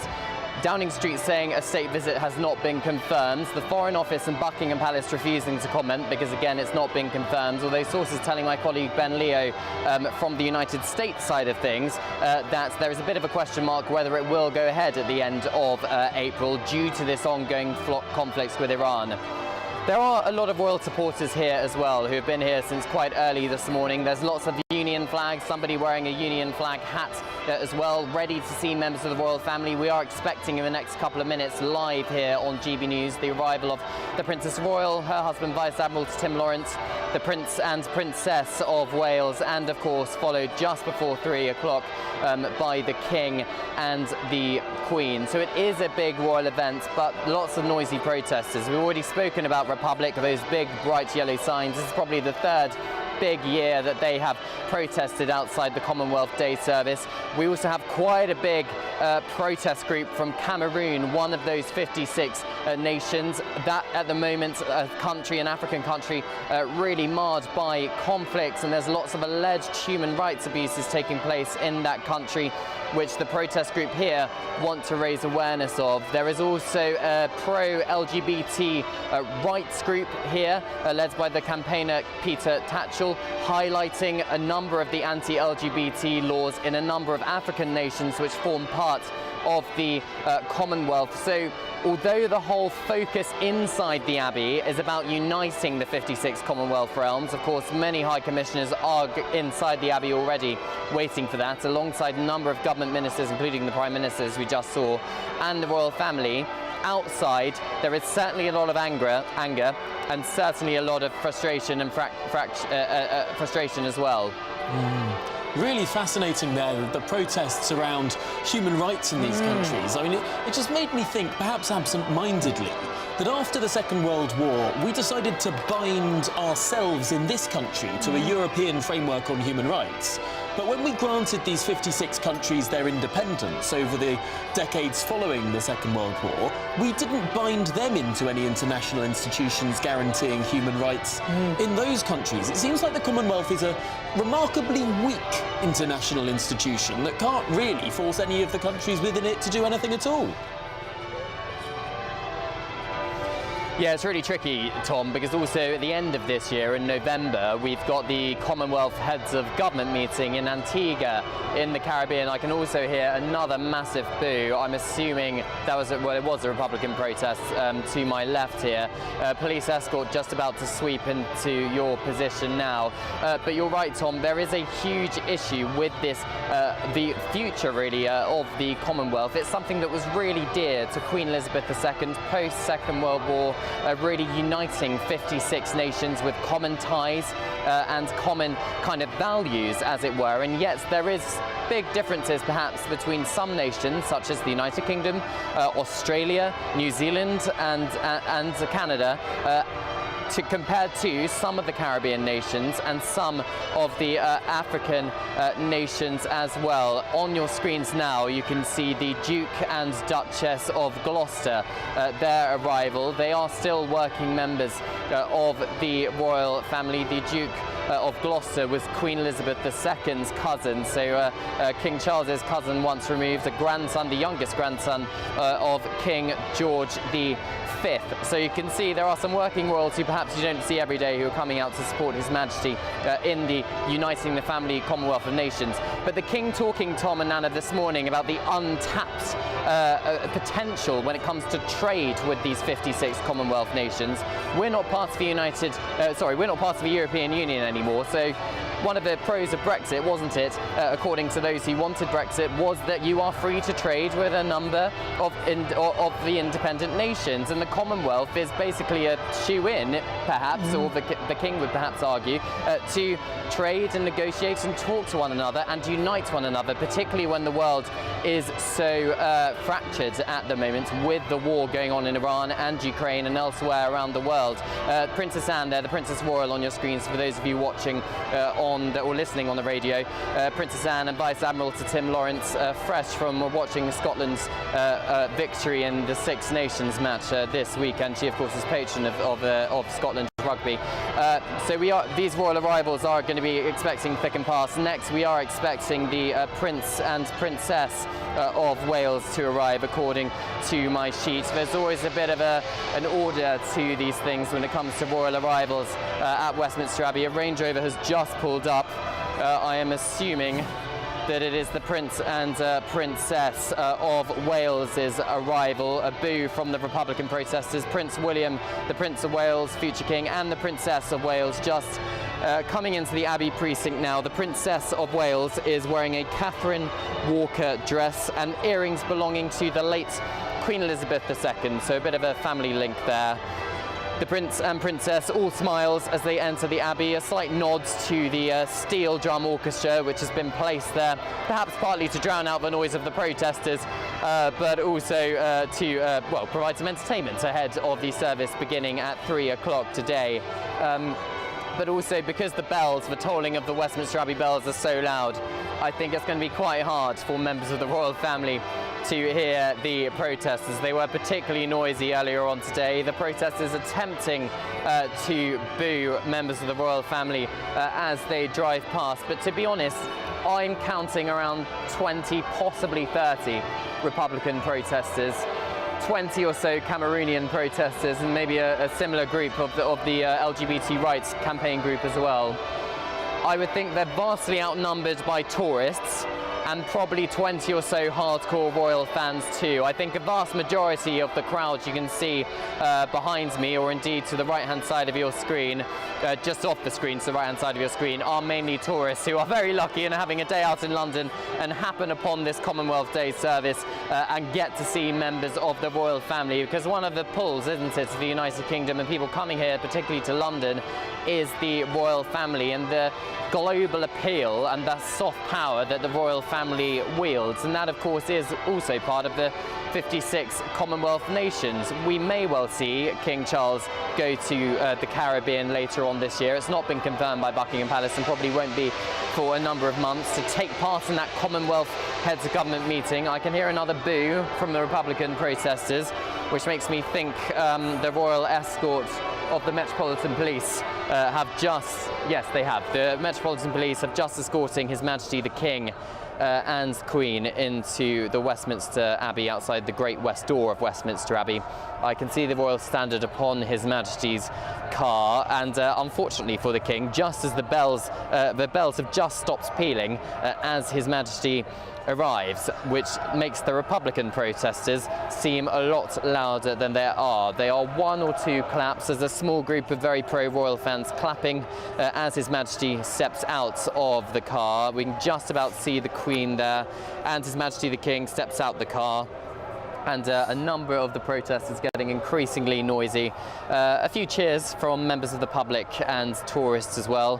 His Majesty the King looking like he's in good spirits, clearly ignoring the protesters too. The Queen wearing a red dress and matching hat. Unfortunately, don't have any outfit details from her, for Her Majesty from Buckingham Palace. But this is a very important event for His Majesty the King. He is head of the Commonwealth. It's something he doesn't really want to miss. He missed it a couple of years ago due to cancer treatment and health treatment. So it was the Queen and the Prince William putting on a united front for the Commonwealth Day service 2 years ago. Now, here in 2026, we of course have a full show of members of the working royal family, apart from the Duke and Duchess of Edinburgh, who are championing and supporting Team GB for the Winter Paralympic Games in Italy. But apart from that, all other members of the working royal family here inside Westminster Abbey, ahead of a Commonwealth Day service which starts in 1 minute's time, Tom and Nana. Well, Cameron Walker, thank you very much indeed for being there for us. We're seeing a mascot dancing around on our screens. Yes, it looks like a man dressed up in quite a gaudy costume. Did you know what that is? Well, you are watching and listening to GB News, and you're watching live pictures of Westminster Abbey, of outside the doors of Westminster Abbey, where King Charles, Queen Camilla, the Prince and Princess of Wales, and other working members of the royal family have arrived for the annual Commonwealth Day service, celebrating what unites the 56 nations, part of a family of nations of the Commonwealth. I will now hand over, I believe, to Martin Daubney. Thank you very much. Thank you very much, Cameron Walker. Where's a water cannon when you need one? Not for you, Cameron Walker, but for the Republic protesters there. They've been there for over 2 hours. I saw them on my way in. Why on earth were they allowed to gather there? I guess we live in a free country. But Cameron Walker, superb coverage as ever, my friend. We can see their continued footage outside Westminster Cathedral. The Republican protesters there, anti-monarchy protesters, they've been there for hours with their flags and their megaphones. How on earth can't they plan ahead and just put several hundred small children there waving Commonwealth flags? They've been left flat-footed by these ne'er-do-wells. Blast out the bells, roll out the water cannon, long live the King and Queen. Good afternoon, it's 3 p.m. and welcome to the Martin Daubney Show here on GB News. We're broadcasting live across the UK, all the very latest news, debates and analysis all the way through until 6 p.m. and as well as continue coverage on those live pics there from outside of Westminster Cathedral, the King and Queen inside, celebrating, of course, Commonwealth Day. The Commonwealth leaders from all around the world descended on there. King Charles III and Queen Camilla, the Prince and the Princess of Wales and the Princess Royal and her husband, Vice Admiral Sir Tim Lawrence, are all scheduled to attend. The King and Queen we saw a short moment ago inside. Moving away from that footage, we also have a ton of politics. It's all kicking off as the war in Iran enters now its second week. Oil prices are surging, forcing up petrol prices on British forecourts. Is it time to panic, or should we keep calm and carry on? We'll have in-depth analysis to keep you clued up during this latest wave of global uncertainty. And during today's show, we've got an action-packed political agenda. We'll hear live from Rachel Reeves after her emergency crude oil meeting with G7 leaders. Next, the Defence Secretary, John Healey, will brief us on Britain's Iran war response, or rather lack of. And finally, the Tories' Chris Philp will ask an urgent question on the immigration situation in Parliament. We'll be there, we'll be live, we'll have it all for you on a plate. And ministers also launch a new plan to combat extremism and promote shared values today across Britain. It includes tougher oversight of charities and new reporting systems at universities. But when will they close down the charities with links to the Ayatollah in Iran? And next, after Donald Trump assassinated the Ayatollah Khomeini, the West and the oppressed Iranian people were praying for a more moderate successor. But today, Khomeini's American-hating son has been announced as Iran's next supreme leader. Here's the question: will Trump have to take him out too? Scotland's busiest railway station is still closed after a major blaze in which part of a building next door to it collapsed. I'll be speaking to a member of the Scottish Parliament for Glasgow later on in the show. And as you saw a short while ago, the royal family today celebrates Commonwealth Day. We've got live pictures there from inside Westminster Cathedral, I believe, with a special ceremony. We're live outside Westminster Abbey all afternoon, and that's all coming up in your next hour.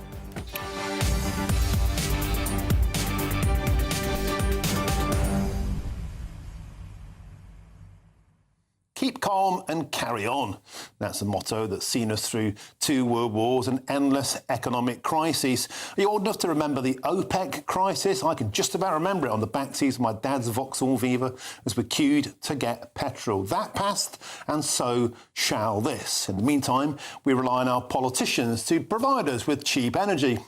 There's a problem there, isn't there? We seem singularly unable to plan ahead. When there's a drought, we run out of water. When there's an energy crisis, we run out of oil and gas because we have a political class who are incompetent, incapable of planning ahead, leaving us at the mercy of ayatollahs, dictators and despots. Is this really an accident waiting to happen? And more to the point, why didn't we plan ahead better? Get in touch, gbnews.com/your say is the way to do so. You can scan the QR code on your screens now. Let's get started with your headlines now, and here's Sam Francis.